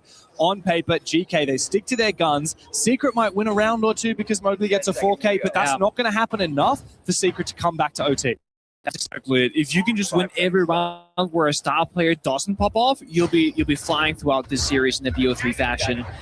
So GK, all about finding out for every bomb site what strat works the best. And I feel like when you play the first 3 rounds of defense, you're kind of feeling out, okay, this is how Secret are attacking against us. Now you make your micro adjustments for the second rotation, and this should net you a better result. Secret got to adapt on the fly in the server. That's a much more difficult task. But they got some possibilities here. Most notably, they're playing the Thatcher with a shield and with Capital. This almost always means a direct bomb site approach. But the goal here is, in a perfect world, you EMP the Solace, so they cannot see when and where the plant is going down. You smoke the bomb site, Capital fire, and plant in the smoke. And then the bomb just goes down. That's your win condition. And then, of course, Thatcher after that can watch those C4s being tossed out, of which 3 are in the server here. Another big win for the attack on this tertiary bomb site is pardon me, having numbers advantage and baiting the defense into extending because they think you're planning, right? Thatcher is great for that. You actually have a lot of ammo at that EMPs. If you get into position, you throw out some of your smokes. This could be it. Is this going to be a bait or is this the real deal? It looks like it's serious. The Solus EMP'd. Ask cannot find where that plan's going down, but he might be able to impact the default position. One of his impacts misses, lands on himself. Flexi eventually goes down, but the plan has already been confirmed for Team Secret. They have the numbers as advantage, but they've got that defuse on the ground. GK are the ones that have to make the next move. You wish that Moji wasn't inside the bombs. He has 2 fires and probably stuck in the corner, and Noah goes down first as well. But piece by piece, GK will start to make their way back into its Secret. All they have to do is hold down the lines as the rookie of drills finds 2 kills with the AK-12. Grubby and Yoga have to have a big moment here into the 2v2. Mowgli still has some fire left, but he's not able to use it. Oscar just has to prevent Grubby from getting on the defuse. He's got to stick it from now. Oscar can clutch up the 1v1 for Team Secrets. We're tied up. It's 5-5. Conviction, committed to the plan and believing in the right result right there. There was one moment where I thought, oh my god, imagine that Mowgli found himself outside the bomb site. 2 capital fires, denying 15 seconds either plant for defusing. That could win you the round single-handedly, but Mowgli's been deep to cover Flexi. He was stalking the bomb site the entire time, hiding, waiting for the chance to strike out, and he did find that 1 kill. He could have used his fire while, like, we're in his position. He still could have fired the plans. That's true. Even if he died for it, it would have bought 15 seconds, which was enough to guarantee the round win. But Mowgli is a fighter. That's the thing. I mean, he's in that prime state of like hunting for his prey. Oh my! He's not gonna think that deep about it, getting caught with the bad timing. But that's also where I love that second layer. Oscar going upstairs, knowing the defenders will back to go for retake. Using the vert against them. That was not vertical made by the attackers. That was the defenders impacting the floor, C4ing, being desperate, and Oscar utilizing it to get a 1v2 clutch. Great post plan from Team Secret. GK did most of that right. I have to wonder, with that missed impact from Ask, was that the crucial moment, or was it the fact that the C4 from Flexi just wasn't in position? It's hard to say. There's no question that the Thatcher EMPing the Solus played a part into it because it bought Team Secret an extra 1 or 2 seconds. GK didn't know the plant was going down in that position. They guessed it. Yeah. I mean, they see the smoke grenades and go, well, either he's planning in the safe position or middle of the room, and we're going to just assume it's a safer position. Either way, like Mowgli said, just commit to the plan. When you're going for that, I mean, mind you, Secret down 4-5. They lose that rush. It's match point against them. This brings up to a tied score. You've got to go deep. You've got to go all the way, give it everything you've got, because if you hesitate for even a second, you lose. You can't be thinking about, look, if we lose this round, then it's over pretty much. I mean, we've got match point against us. You can't be thinking about that. Oh, nice work. The ADS actually coming into play, supporting that defense. Flexi makes his way forward regardless with the Blackbeard, but Grubby is keen to fight it. He doesn't have the util to help him out, but he has Upor, who takes down Noah, who's been unusually quiet for the Swede. Can Grubby get a little bit onto the Blackbeard now, up close and personal. Looks for the second player. Good swing from Drills, and Flexi will finish him off. Team Secret back into it again. And the top fragger from GK is down. They're back and forth right now. Exchange bullets there between Mowgli and Upor. Both so low on health. Again, look towards Flexi as the Black beginning from he goes deep. Pushing forward past the fire. Guard break comes through, but Drills will find one. Traded himself out by the Ask. Fire, but it doesn't matter. Now Flexi in the 1v1 after Yoga and Sarks do their best to try and bring it back for GK. Into the 1v1. Sarks can't afford to let this one go by him. They were in the lead for most of this game. Team Secret had been chasing GK down as Flexi now needs to chase down Sarks. How does he play it? On the Blackbeard, he makes his way forward. Can't afford to do much damage onto the feet. Can't afford to expose himself for too long. Such a if he hard gets up one close and here. personal, he might be able to win the melee engagement onto Sarks, who continues dogging back and forth. The bulletproof camera finished off. There's less info now for GK, but Flexi, all the time in the world, he just needs to buy his time, make the right decision. It's a bait. It's a Mexican standoff. Flexi goes for the ADS, needs to time the fight, but look at Sarks. He's just running away again.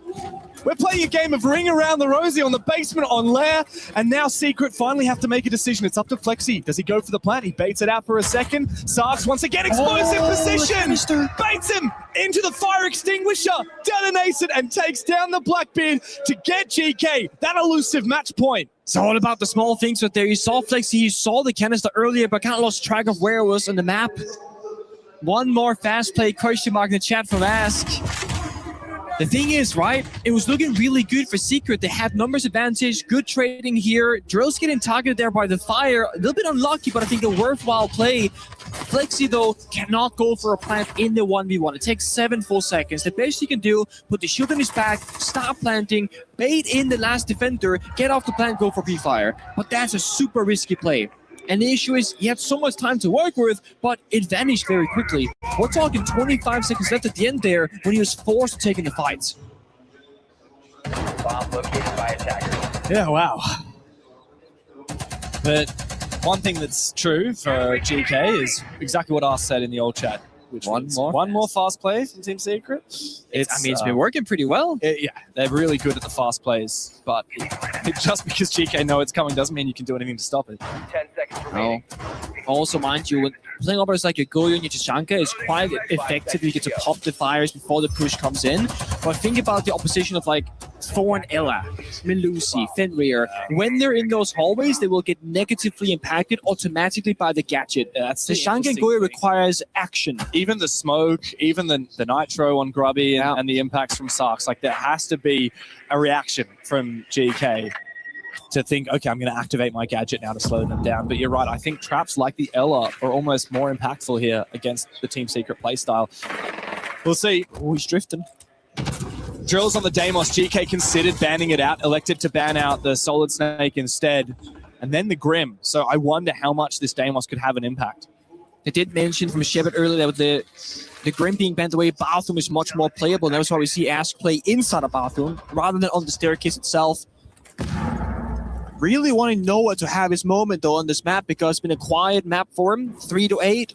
Uncharacteristic. Off the dirt early, very uncharacteristic. Never lasts alive for a clutch moment where he's so effective usually. But now he's on the Ying. He could become the difference maker. It could be the entry. It could be the late round. It could be the push. It was the first one dead last round as well.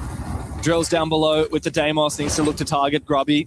As that mirror window, in that spot you would usually look for a breach, makes things a little bit more awkward. I think it has to be Noah. The main breach is challenging. The vert from down below from Drills and the push up the stairs from Noah as the Incandela goes out, buys him some space. Can he make his way towards Bathroom though? It's a sacrifice from GK. They decide to just give up the ground and let Secret have this map control because they want to play plant denial and bleed away at that clock. So they're inside a Bathroom, they got the main staircase, they're also still working by the main breach. The issue is planting default is not going to be impossible, right? Shanka Fire, 11 in pocket, smoke as well, 2 of those, but only 60 seconds to go. Joseph Deimos, though, from downstairs could find a ton of value, but has to be cautious because he's getting flanked and Sarks gets the kill instead, so now the vert is gone. Uncharacteristically slow from Team Secret. One more fast play, not to be. Time to go deep for Flexi. Can he weave his way between these two players? Not to be. Grubby goes down after he finds one. Big from Mowgli. That's the win condition now for Secret. Somebody has to have their moment. The plant denial has been nullified now as Mowgli looks for it. It's up to Oscar to cover. Can he trust his young teammate? No, he can't! Because Sarks will find him. It's up to the Frenchman to clutch 1v2 to try and save the map. Bit of damage on the Sarks, bit of damage on a U4 as well. Out comes a pistol. This one does not pack a punch. He'll have to land some headshots. He'll have to find both of them. Upor has to cover while Sars commits to it. Mowgli can't get it done! GK finally step over the finish line on Lair. The first map in the books. And the defending champions find themselves staring down the barrel of elimination. Stop the push, they stop the rush. GK, they figured out the playstyle, they're ready for it. Early util expended, they weren't worried about a default plan position, was fighting to the very end. In a 2v2, that's when you can figure we can try and go for a plant. And GK has stayed patient throughout the entirety of that, waiting for the right angle and the right moment to swing together and get the pick. So dominant for GK on the attacking side. Now when they switch to defense, they cruise on through it. Secret showed us a little bit of life, but it wasn't enough. GK's map pick goes to themselves, and Team Secret next up will look to try and battle it on Nighthaven Labs. But from a deficit once again, But I gotta say, there's no more dangerous team secret than one that is backed up into a corner, backs against the wall. That's it. Nothing to lose, and a much more chaotic open map where those instant fast plays in the attack can really work out, and where in defense, going for solo plays is also much more favorable. Like I said earlier, I do think Lair is the outlier in this BO3. Statistically, stylistically, I think it's only going to go better and bit of a secret. So the question is the confidence. We saw Oscar and Drills really warm up into this game as it continued through, both ending about neutral or positive statistically. Oscar having a big 1v2 clutch. That they're going to have to carry into map 2 and map 3 to get this victory. Oh, you know, the player that I was very surprised to not see show up today was Noah, one of the stars. He has had a very rough EWC so far. He hasn't been in the top 50 players. I'm looking at his stats right now. He's been 54th rated with, actually, funnily enough, a negative KD. Very uncharacteristic of him after such a phenomenal last 12 months of his career. Peaking last year at the Esports World Cup, but he could find the next trough here at this year's EWC. We'll break down that map for you with the desk. Thank you, Devin Pingu. It's a good start for GK Esports. That pick turns out exactly as they as hoped, as Team Secret goes down in the first map, but not without trying. A couple of nice clutches there from Oscar to close things, well, not quite out, but to get them in contention. And it's GK who pull away at the end. Rain Day here back on the panel with a little bit of a break. And inside alongside Iconic and Alphama. Gentlemen, GK Esports, they get exactly what they wanted there. But it was tight. It was a very good match. I feel like it's going to be a tight match, but we really saw GK's play style come to light, really spotting those gaps and identifying the weaknesses in their zones there. Yeah, absolutely. I think we saw that multiple times on a few rounds, especially. I have one example here to show you guys, and I can maybe let you help me after this. We're just looking at a couple of players here. Obviously, on their side, I think Mugli went absolutely crazy. Yeah. I think on the side of Secret, obviously, probably the last hope that we have here for French fans. But it's great to see him play at that level right now. Yeah, I mean, I know you're going to break down some Telestrator. Let's just jump into it. We got some stuff to show, but let's get into it because I know you were talking about GK Esports and how well they played. Yeah, so we mentioned that playstyle, right, about the lurking around, and that's starting in the round 3. I have a great example to show you guys, and we're going to start with paying attention here to the position of Secret. 3 players are upstairs. The bomb site here is on the ground floor, and most importantly, pay attention to the position of Grubby, who can go and maybe try to play aggressive here, and Upor. The two of them, they could choose to make that 2v3 a gunfight, and instead they're going to choose something way more interesting. Pay attention to what Grubby is doing. He's dropping downstairs and he's leaving Upor alone all the way on the first floor here, and Upor is making noise. He's shooting towards that first doorway. He's sending a call towards the smoke, and these guys, they're panicking a little bit. They're worried about Upor. They don't know how many players are facing them, so one is watching the rotate, the other one is watching the door, and we pay attention here. Iconic, we don't see any Vert on that side, and that's going to be an opportunity on the side of Grubby, who's lurking downstairs. Mugli joined his teammate, and here they're going to have to make a decision. During this time, Grubby is planting the diffuser. They're completely clueless, and here, with only 18 seconds left, they can make a decision. Do we go for a fight on the guy above, or do we drop out? And it chose to drop toward the side. They thought it was clear. They thought it was safe. But during this time, Grubby was planting safely behind the pillar. He had found the gap that we mentioned before. And so they jump into a trap. Grubby gets the 2 free kills here. And after that, he switches on the bearing and finally gets one of the easiest triple kills of his career and a nice save from a 2v3. We've mentioned before that they're so good at opportunity seeking. They're so good at opportunity seeking, so good at finding those gaps. Most importantly, we thought it was going to be good in the early round. Also so good in the late round. Yeah, you said that Mowgli also played pretty well in that one. Iconic, what was Mowgli's strength here on the side of Secret? Obviously, one of the remaining members trying to go and defend this title, but unable to do it in map 1. I feel like his real strength is just staying with the flow. You see him just getting insane multi-kills, always being able to snap around back and forth, back and forth. There was almost an insane clutch in the 2v1 with the Monty Damos in that first round. I feel like if he would have won that, it would have given him some huge momentum in that map. But obviously, the last Frenchman standing, just one of the best players on his team, really showing up when they need him most. The last Frenchman standing. I mean, Alphama, is that just ignoring the fact that you're here? I guess you are sitting, so maybe that's why. That's why. I guess the last one exceed, and the last one with families, friends, fans in the crowd. I mean, he already had that French aura boost at Six Invitational 6 months ago in Paris. It's showing already in this game. So now we've got this kind of turnaround potential where, you know, they don't take the first map, but that doesn't mean it's over. What needs to happen here as we go into our second map of this series for them to start making a comeback? I think we need to see a step up from the overall team. I think a couple of players are lagging behind on the side of Secret. It's really in the details. I think we've mentioned it before. It's very clear the way that GK is going to play. Yeah. Yes, it's annoying. Yes, they're always going to poke around. And yes, you know that you never should left your guard behind you. But maybe playing a little bit tighter to each other in defense especially. Put as much utility as you can in front of them. Because if you force GK to try and problem solve that utility, they can be split around the map. They need 2-3 players to problem solve. I don't know. Wall denial, for example. Or trying to burn some Wamai or Jaeger gadgets, right? Yeah. Try to force utility in a way that they have to be close to each other, because GK right now, they're playing way too spread, and you could punish them that way.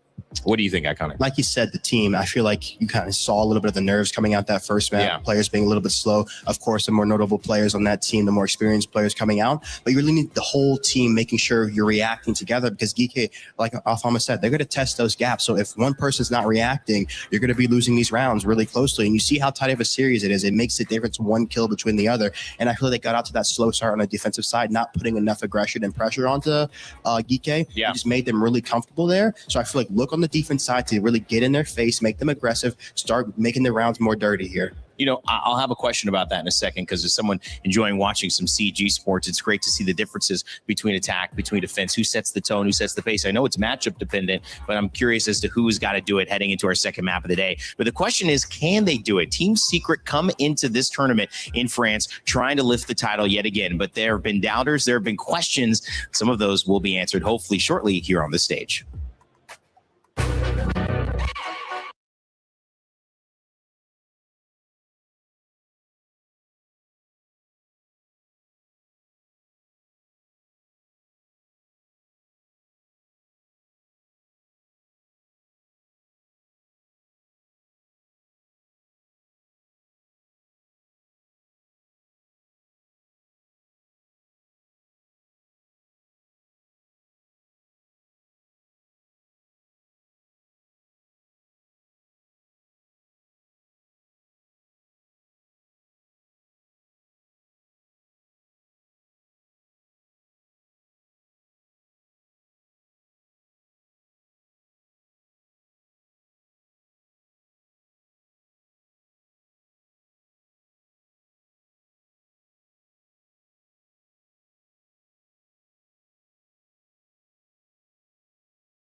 early aggression fakes, and then Yeah. you can just throw them off here. So you have to be disruptive. Try to stop Extremely out what disruptive. these attackers are doing, because if they get to execute their set plays, they're going to be very hard to remove, very hard to stall later on. Exactly. Okay, well, let's see if they can take it. Picks and bans coming up as well here for Secret. The crowd already getting excited. GK as well, looking to go 2-0. I actually like the fact that Secret is going to start attack here.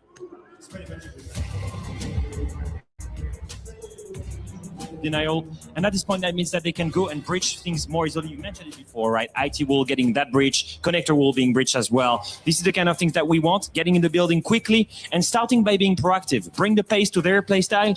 They can be more proactive in attack than they were in defense, and that's a good sign for them. It all depends on these first 6 rounds, right? The first half. Yeah, well, trying to now be on the flip side of that, set their pace, set that tone, get in those attacking positions, as you mentioned, Iconic. It is up to Team Secret now to do it. Fellas, before we send it over, what are the chances here? You think we're going to a third map? I would like to believe so. I think that we're here for upset. Secret was a team of upset. I think it's going to be a 2-0 GK. Okay, 2-0 GK. Going to a third map potentially. We'll send it back over to Dev and Pingu as we begin our second map of this series. Thank you very much, Rainday. Look, yes, Team Secret have been stirring the water ever since last year. If there's any team to ever go for an upset, it would be our bottom of the ladder in the EML, who got that invite and made it to the playoffs against all odds. But this could be the end of the line. What do you reckon, Pengu? GK looking very hot on there. I think a third map is going to be required. I think that was Secret starting off kind of scared, getting settled onto the stage, having a couple of players not be on the same page as the main command there from Mowgli. And I do think that they figured out those issues at the tail end of the first map. But now we're starting a map that, again, their map pick, much more comfortable on it. They won this last year, although being a different roster, against G2 in a dominant fashion in the grand finals. When Stompin had a huge touch against them, they were super unfazed by it. So I genuinely believe that Nighthaven is heavily favoring Team Secret, but it will always come down to the performance in the server. I like that they just touch about the operator fans here, the Kaid, the Bandit, making that step one of heart breaching a lot more easy and simple for Team Secret to give them more attacking flexibility, not having to problem solve around it, but also to enable them to fast into the map, start off the round, start the fighting, and this is going to make GK fall closer and closer back towards the bomb side until they're piled up together, shoulder to shoulder. And that means the Secret can utilize the entire map control against them, and that is going to be a big win condition. If there's anyone that needs to rock up now for Secret, it is Noah, but Mowgli is the first one to go down. He's been consistently their best player. Both him and Noah will be taken out by Upor. Huge start for GK. Team Secret tie and drum straight in and immediately are shut down. It's Drills in a 1v5. What a terrible way to start the map for Secret. Yeah, I was going to say, I would love to see some verticality here from the attack inside. It is a last man standing who's downstairs, isn't tracking people, finds an exit frag, but being called out in the chat. I mean, Yupa wasn't able to fight back. It was not fair, right? Well played. Well played. Ideally, if you know that there's a C4 waiting on that warden, you get a tracker from Deimos, force them to fall back, then make the entry. That felt like Secret skipping a step. Good nade, but Ask is quick to fall back. He's got a shotty. Yeah, you're right. He'll just play the close crossfire. 4-man crossfire, by the way. Yeah, there's no way that he can tap every single one of these headshots as long as GK play it right and swing on contact. Sarks goes down. This would be a 1v5 for the ages. I've seen a 1v5 on this map at an EWC before, but not to be. Ask takes him down. Drills, unfortunately, not able to aura farm quite enough there after he gets called out in the chat for being last alive. Classic Drills. So let's rewind the clock about 2 minutes, okay? I wanted Secret to use the entire map against him. There are 3 people in a singular window. Drills downstairs, not using the Deimos tracker, and Oscar was outside the building when this triple kill happened from GK. They could have been in Aqua. They could have gone in meeting connector. They could have gotten more pressure on Cattle Rafters. They could have started tracking people with Deimos downstairs and then made that play. So it feels like they had all the options, they had all the map to work with, and they chose a singular window of doom. Yeah. A little bit too simplified. Very simple there for Secret. Look, they have been better on their attack than their defenses in this map. Remember, they only won 2 defenses on left. So I expect that here on Labs, we need to see this first half show a little bit more promise for Secret. Otherwise, if this is a 4-2 split, just like the first map was, then I don't really think Secret will be able to come back in the second. I have to admit, I've been hoping for a 3-mapper I really think that this series deserves it. Of course, GK might have beaten Secret in the EML, but this isn't Kansas anymore, right? We might still be technically in Europe, but playing in front of the main stage is a whole different ballgame. And Team Secret know what it's like to win at an EWC. They know what it's like to play on that stage. And while we do have plenty of experience on the GK players, mostly on Ask and Yogg, this is still a very young roster, a very new roster. And I just think Secret have a little bit of magic to them when it comes to the Esports World Cup.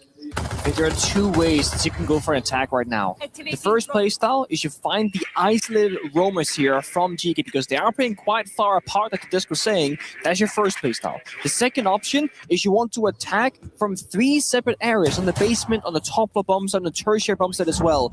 It's a matter of figuring out what style suits your enemy the best. If you're gonna go hunting for roamers, don't have people make risky plays all across the map. Just look for that one roamer. If you're gonna look for a split attack on the bomb side, you need to make sure to get an even spread and not attack from one single angle. Right now, I think Secret is still in the discovery phase. They're trying to see where the gap is. They got single breach open up, Loki dies for some demos. They pressure the bomb side with the diffuser in pocket, but they can't quite make the push in and try and go for a plant. Yeah, Ask is really being targeted here by the Deimos and now by the Dokkaebi as well. He just tanks the damage. Secret can't quite sink their teeth into the bomb site like they wanted to. They wanted to go for a bit of a fast play. It was red. They need to commit a little bit to that roam clear, but UPAW's Mute Jammers will make that a challenge. This round is kind of cooked strategically. It's still winnable by all means, but it's going to be a scrappy one. We're going in, no droning, dry picking all the corners, and we're not even using the scanner from Solid Snake because Mute Jammers are in great effect upstairs for the roam game to be enabled. So Secret, desperate for a kill or 2, maybe even 3 required here. But at least because they're getting inside the building, they can go for that split pressure on the bomb side. Wow. Drills falls over, finds one, but they got to attack from different angles at once. Flank opportunity here for Sarks, if Secret aren't aware of it. Specchio looking out. He actually decides not to go for it as of yet. No commitment here from Sarks. Secret, oh wow, he's going to go all the way upstairs. There is time, it's okay. In theory, but if Secret quickly get on the bomb site, find a pick, then Sarks might be caught way out of position. He needs to be faster here. He has impacts to make Vert in the late game. But Secret are at least a little bit aware of some kind of a flank. I like how they've played this. Secret's in one player deep into pressure the bomb site. Noah just finds all the kills. The rest is just waiting for to say what path is clear. Noah's actually on the grid above, actually. I was mistaken. Now they're going to go down that cargo staircase, looking to it to the side. Yeah, and they've droned out the final player as well. UPAW's the last one left. From the 4v5, Team Secret do what they do best. Piece by piece, they get those picks back. A little bit of explosivity is the perfect recipe for Team Secret. Shout out to Drills. Just vaulting over the railing, going for the pick through the toxic bait when his teammates were kind of stuck from taking the fight with him. That is that no hesitation performance that Moku spoke about. Commit to the play, send it, show what we can do in scrim, show how good you are when you're not on the big stage. Because Drills has been regarded as a great screaming hero, a term they use for a player who will pop off in practice but cannot usually convert that onto a big stage game. And Drills has been playing in Tier 2 for 4 years. It's only 3 months since he joined Tier 1. He's not one of those ex-Heretics players like Grubby and Flexi and Oscar. He hasn't played at the Six Invitational. This is his first ever event, and it's first ever time on the main stage.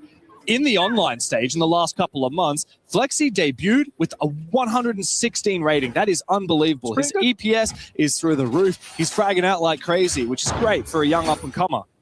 But what can he do on the main stage when the white lights are on him? Well, apparently he can dig deep under the leadership of Mowgli, telling him, look, I was there, I was you once, and all you have to do is believe. Anything is possible for Secret when they believe. They proved that last year.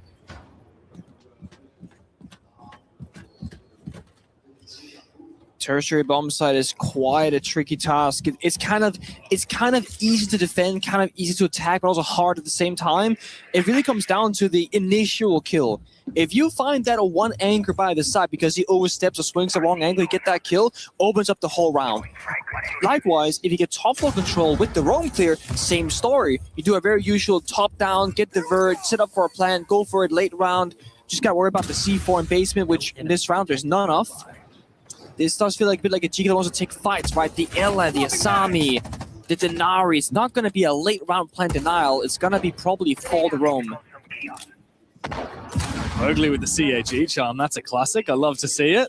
Perhaps he can embody a little bit of that aggression that we see the Japanese bring to the table. Mowgli's been the first dead in the last 2 rounds here. So hopefully he has a little bit more guts to him this round. It looks like he might backstab Blue while the execute from the rest of Secret happens on Rafters and IT here. Flexi to try and take down that tripwire from the Denari before he can make his way forward. Tricky spot here if you're Flexi. A lot of pressure on his shoulders. Good effort. Second nade went down, clues to keep, and now can try and check the 5. Careful about the close range engagement there. It's up to Mowgli to go for the backstab, but he gets read by Sarks. However, Flexi has won his battle, and Noah comes in to support. Great to see Noah back in form again, 5-1. As Flexi continues on, marching forward, Ask will claim Noah's life and then retreat back towards the bomb site. A little bit of damage onto Oscar as well. Secret struggling after that initial exchange. They thought they had won, but no, not to be. The Brazilian tearing them a new one. 2 kills now with the UMP. Flexi worried about running into this crossfire. Needs drills to have the same impact he did last round. Tricky situation. He's been so good at it, supporting Flexi with guns, but he's all alone in a 1v3 downstairs. Has the diffuser as well the entire time, but no bombs are to be found just yet.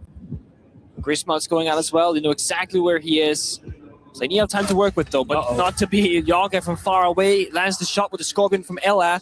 And another shot down there from GK saying, you know what, they might be attacking from all the right angles with the exact right timings, but we're just going to send body after body up that aqua staircase until it works. That's right. I mean, a lot of flanking there from Team Secret, from GK onto Team Secret, particularly the Ask, on the castle. That was really the instrumental moment, was when Ask got those 2 picks and then fell back.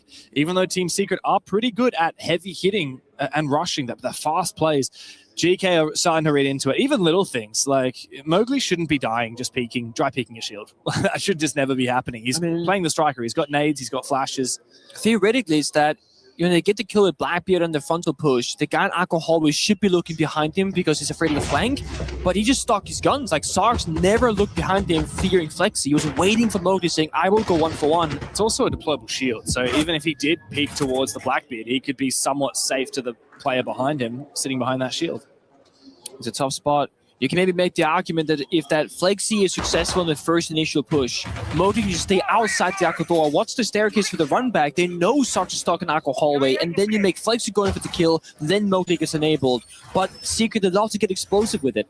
And I think the initial plan was, you go in, 3, 2, 1 together. They didn't do the, you go in first, if you get the kill, I'm gonna hold, and if you don't get the kill, I will push. So maybe a plan A that should have been changed around, but never was, because it's so fast on the server. And ideally, you don't have to communicate that. Ideally, that just comes down to the experience and the team chemistry, just knowing your teammates. But, of course, Team Secret have had to make constant roster changes on account of them getting 2 players poached after SI, 1 poached after SLC as well. This roster's only really been together for, what, 3 months? Yeah, for just stage 1 for the full 5. No, am I trolling? Yeah, well, yeah, I mean, exactly. Drills joined just 3 months ago, Flexi and Oscar just prior to that. Time flies. Yeah.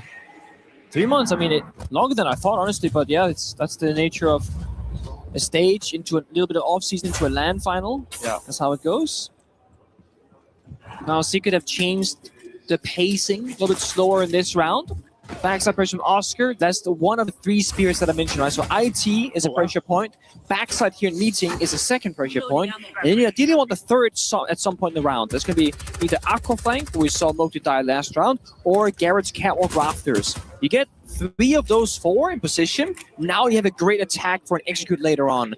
And it's very important that you don't funnel, 4, 5 attackers from the same portion of the map. You gotta get that split pressure. Final Selma goes out there. Oh, Sarks trying to back out of that corner. Mowgli finally gets himself onto the scoreboard after 3 opening deaths for his team.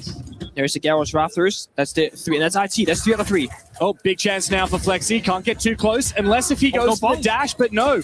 Doesn't actually use the gadget in time. Grubby will take him out and then look to retreat. The defuse is cold on the Rafters floor, but Oscar has managed to trade back Yogg. So Grubby is now caught out of position, retaking Rafters. Upor loses his fight to Mowgli. An attempted trade from Grubby. 1v2 now, but he has that defuse. Behind him on Rafters, he makes it a 1v1. 3K for Grubby. Mowgli needs to have his moment before the home crowd, but Grubby is just lying in wait. He's got the advantageous angle, got the info. Only one place Mowgli can come from. Little pre-fire, crossing it. 4 kills for Grubby. Mowgli can't get it done. And GK are stealing this lead on Labs. I'm not sure if that was a mistake from Secret in communication or timing, but Drills was on the roof right above the Blackbeard with Diffuser jumping in. Before we dig into though, a technical timeout called from Team Secret. Just need to go use this time for you guys can mental reset, take a deep breath, and we can keep talking a little bit about the next rounds.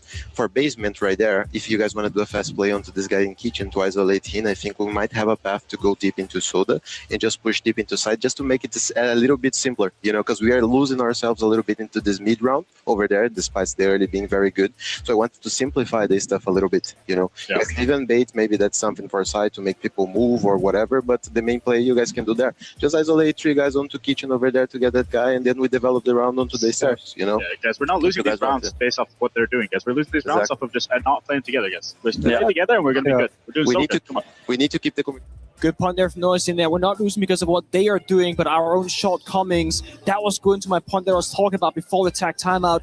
Flexi jumps into choreograph solo, which isn't a bad play per se, because that is that trifecta of the pressure point, but he had the diffuser. And I noticed that the moment he died, Drills and Dokkaebi was right outside the catwalk window, who didn't ever jump in. He was on the roof. So maybe he was going for a Dokkaebi call. He was 3 seconds too late. Flexi didn't have his supportive backup, because look at this, external roof from Dokkaebi right when Flexi died. That means in a different world, Drills is there with him.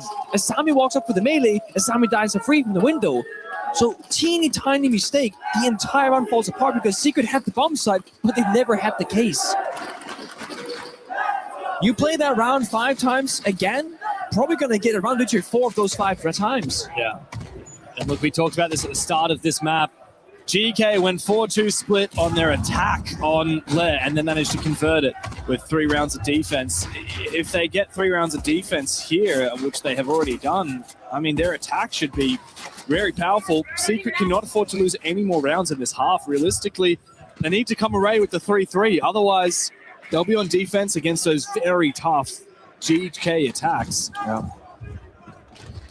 So Trista mentioned, if you want to try and play the fast take on the solo player inside of Kitchen, I'm looking at the defending positions right now.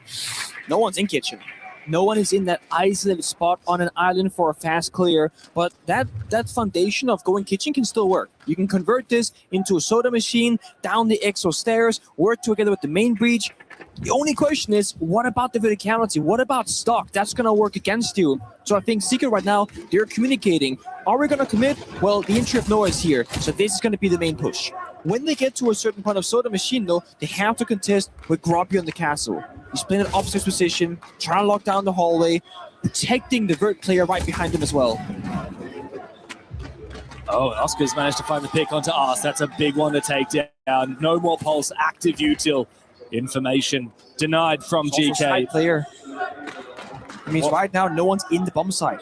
And it looks like they might be converting already down into Exo. Nobody's down here. Noah is coming in, supported by Flexi on the blitz. Diffuser in pocket. Where are the players on the bomb site? They are vacant. There is nobody here, nobody home for GK. They will need to look for a retake and try and deny the plan through the vert. Drills will go down on the Dokkaebi. How does Secret let that happen? Oh, a lot of damage on the Flexi as well. Be careful. Yog's also got info. He can use that soulless. Another player spotted, rotating over him. Yoga trying to figure out where this player is going down. He tries to go for the scan, as it looks like Secret have rotated into the other bomb site. This is a safe plant position here for Flexi. And the diffuser will go down there for Secret. Eventually he goes down into the post plan. Yog and Newport on for the retake. This has been such a peculiar round. The Team Secret need to convert it. They have no on demos or cover trackers, 2 down scan from mode. There's a ton of util here to enable Secret in this post plant, and timer's ticking away while the defenders are standing still. Yog needs to have a big impact. Now he's on the bomb site. There's no one near him at the moment. Never mind. Noah is catching him from the long angle. Upor, with no keepers left, is trapped and finished off. A much needed reprisal for Team Secret. One more round to tie up the half. So very pausing round there from GK. It honestly looked like Yage forgot what operator he was playing. He was playing SMT11 with impacts. That's not a smoke, that's not a mute. He forgot about the gadget. He also saw Blitz sprint straight past his screen away from him, but he's still fishing for that kill, thinking, oh my god, the planet's going down. Oh my god, the planet's going down. Your gadget sees it. and it was recharged. I saw it with my own eyes. It was definitely a possibility to go for a scan, but it was too late. So Flazy goes deep towards Pillar, get the bomb down, and that's a great post-up position from Team Secret. He even had the possibility there of Mowgli going back upstairs, but instead thought, you know what, I'm going to flank from single breach, help Noah, establish a crossfire, and just not risk that 1v1 position later on. So GK, they fought back well. Yubo got a couple of good kills from the Vert.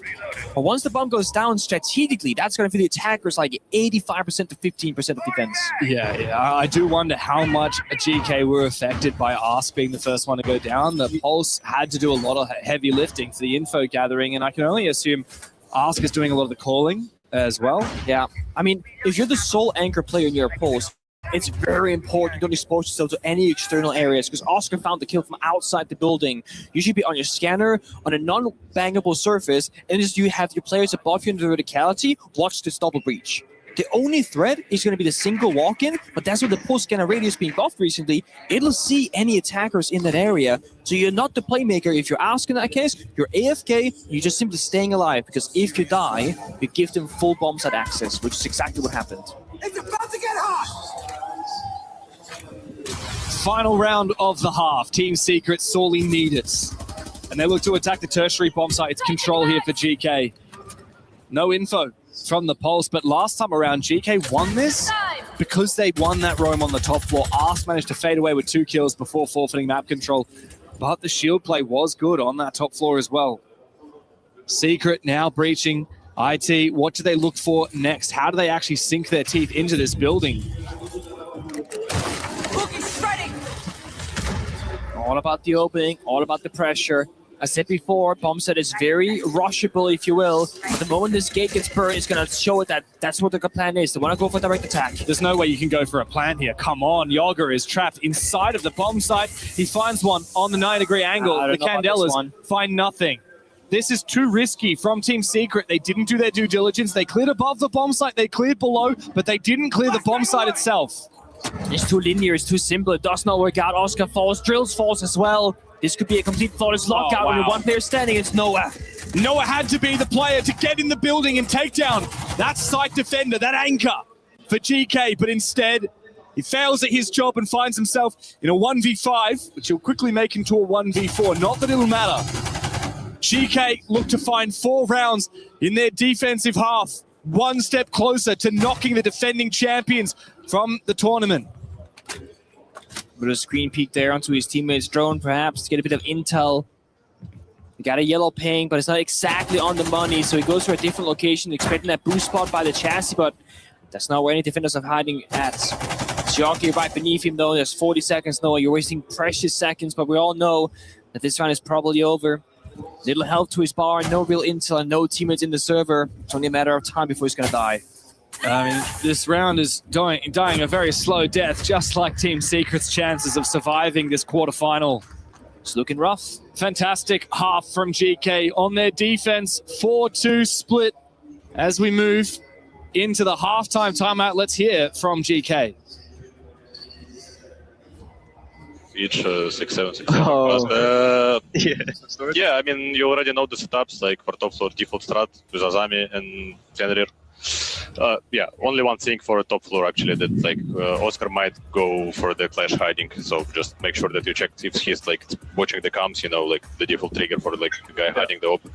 For basement, they literally like, I think they kind of playing like our strats, but they more rely on the like kitchen side. They are extending like a full map. Like kitchen, storage, Mowgli like playing always Warden, aggressive and storage, Fork, Vidrils with Torn, Noah always likes to flank from the kitchen to main lobby, so make sure you know about that. And I think Flexi, like he's always like with the mute above, like with the mute jammers here. Have how slow they were in the mid-round targets. Yeah. We can play super safe, everything. I'm super excited. Get raptors, we just play on them.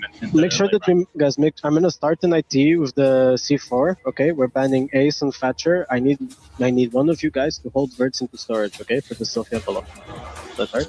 Somebody, the pillar guy. We just need to hold the verts into storage. Okay? Yeah. We got this shit, okay, guys? Two rounds, we're back in the game, and we're gonna fucking win this shit. Come on. Yeah, let's go. Remember, like, if you feel like the focus is on you, Oscar, on site over there for storage, for example, just communicate so we can try to either retake garage or retake rafters. Like, I don't care. I just want us. Again, from Shepard, very specific, very particular by saying you guys know this stuff, but there are some footnotes here, okay? This player, Noah, likes to go for a flank, flexibility to mute upstairs, etc. Just to give a general vibe of the usual setup is. And the reason why this is smart is that you're following your paper and your preparation, and you're giving them the notes of what's going to prove that that prep is correct. If they then start seeing that Noah's doing flanking, they're not playing mute anymore, and the play positions are off, now we know that the prep work, it's completely irrelevant, and the players have to adapt in the server on the fly. So this is a case of, if it goes according to plan, this is what you're going to do, and then we'll see what happens if that's not going to be the case. And that's why the attack timeout later from Shepard probably comes into action. I also think it's a really interesting conversation when you talk about these teams that there's two mentalities, right? And we talk about it in in film and storytelling, right? Like, do you show or do you tell, right? And Noah is telling Team Secret, guys, we got to fire up, we got to do this. Shepard is showing the energy that he wants from his players. He's modeling it rather than saying, guys, I want you to calm down. He's just is calm. And I think it's a really interesting way because it allows Shepard to, as you say, talk about really specific things. Oh, they might try and hide the clash in this first round. If you see someone on cams, it's probably because they've got a player hiding on site. That's a default trigger for us, reminding you of a lot of the prep. And I know that Callout talked about this. He doesn't often, for DZ, doesn't often need to reiterate the prep for the upcoming half because that's in the piece of paper. We've already done that prep. But I do see the value in it, particularly for Shepard, with this as a newer team. Instead of relying on them, just a little reminder of maybe some last-minute things that he didn't manage to print out for them this morning. These players like to have tendencies to do this. By the way, keep in mind they might do this. So also again, another point where, because the halftime check, where on the side swap where you get that 2-minute technical timeout for both teams, it's a very new system. In the past, coaches and players have to discuss both the attacking and defensive side before the game starts. And if you call attack timeout, that one that you have, then you can figure out what the problem is. Now, you start defense, you can just do a ton of defense prep. And on the halftime, then you talk about the attacks in a more simple fashion, right? You still do your prep work, of course, but you'll focus more on one half and deal with the other one when you get there. So, of course, if you're an old school style coach, not really Shepard, but most of the coaches, that's going to have to be an adjustment from then to now and how you do your prep work and when you tell players which things. And every team works differently. Not everyone has a member on the roster that has so much spare freedom mentally to keep track of every other player on the server, what they should be doing, what I'm doing. Grubby downstairs takes down Flexi. What did they say? He likes to play the mute upstairs. Well, on the flip side, when we listen to Team Secret, Flex said, I want to play that C4 in the main breach of IT. Can I get someone watching the virtual stock window downstairs? I didn't see the cover to Grubby's side. He did wait almost full 50 seconds before going for that play. Yeah, well, that's clever. Also, the breach was not open yet, by the way. Nope. So it looked like they were going to do something else. Yeah. No, Flexi gets read like a book. He's going down early. And as you said, I mean, that was called by Secret to watch for that play. And Grubby made it work anyway. Now he gets to work breaching the main IT wall. And Mowgli looks to try and respond. It was the C4 onto the mirror window. Exactly.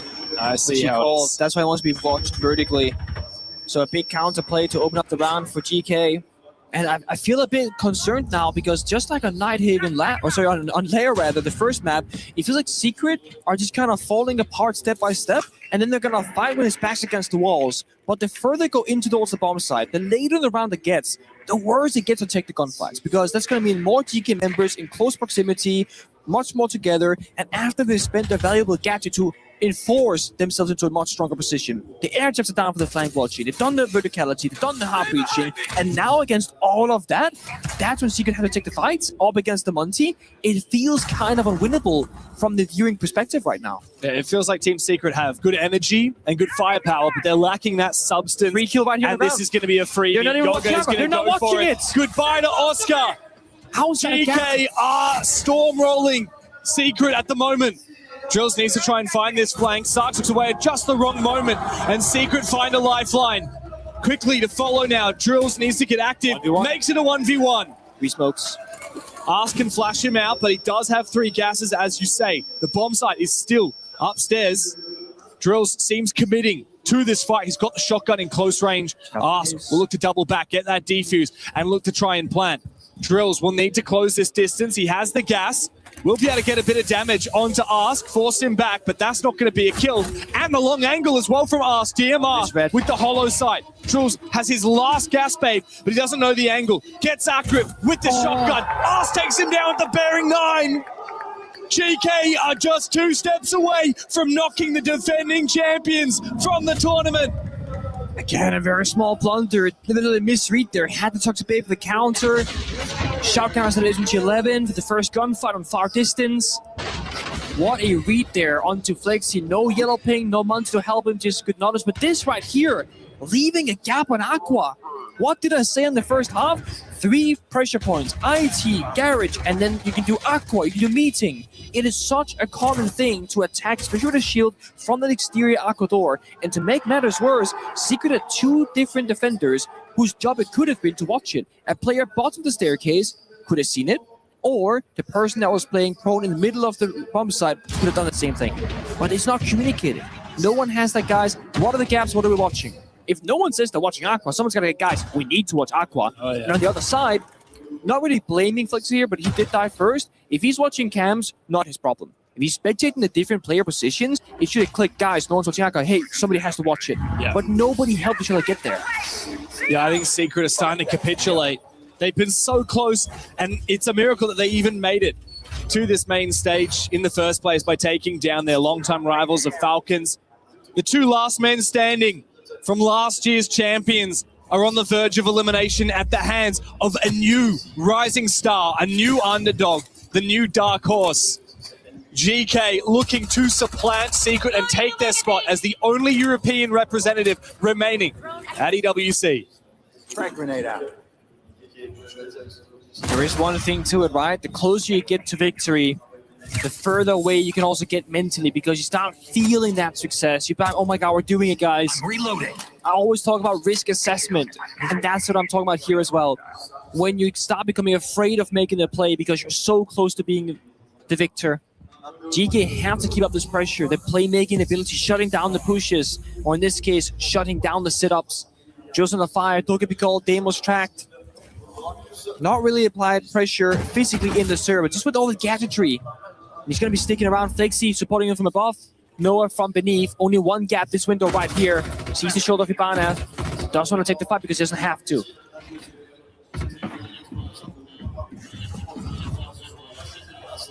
Dokapikol will be answered here by Flexi. Wow, very close. Good coverage. However, Ask finds the gap, gets the double kill with the F2. I'm seeing Secret fall apart right now in slow motion, and it's only speeding up. The wheels begin to turn. Oscar will find one, try and stave off this defeat. The cams have been hacked there as well by GK. No one needs to find this kill. He knows he's being held from the window. Flashbang goes out, manages to cross, but it's unlikely he'll get back to side safely. Oscar is left all alone. A lot of damage on the Grubby, but he's finished off. No one now, 1v4. With the infamous Scorpion, his trademark weapon. But GK will not be baited into submission. He's going to have to fight for this tooth and nail. Oh, he's not going to get the chance. Yog from behind, ever so patient for GK. One more round, and they are through to their first semi-final.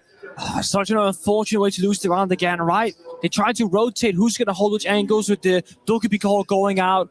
So Flexi rotates over, gives up Aqua, flips it here with drills, and leaves a small moment of a gap where nobody was watching the flank behind them. Maybe you can argue that Noah didn't have a tight enough network because it works almost like a spider web.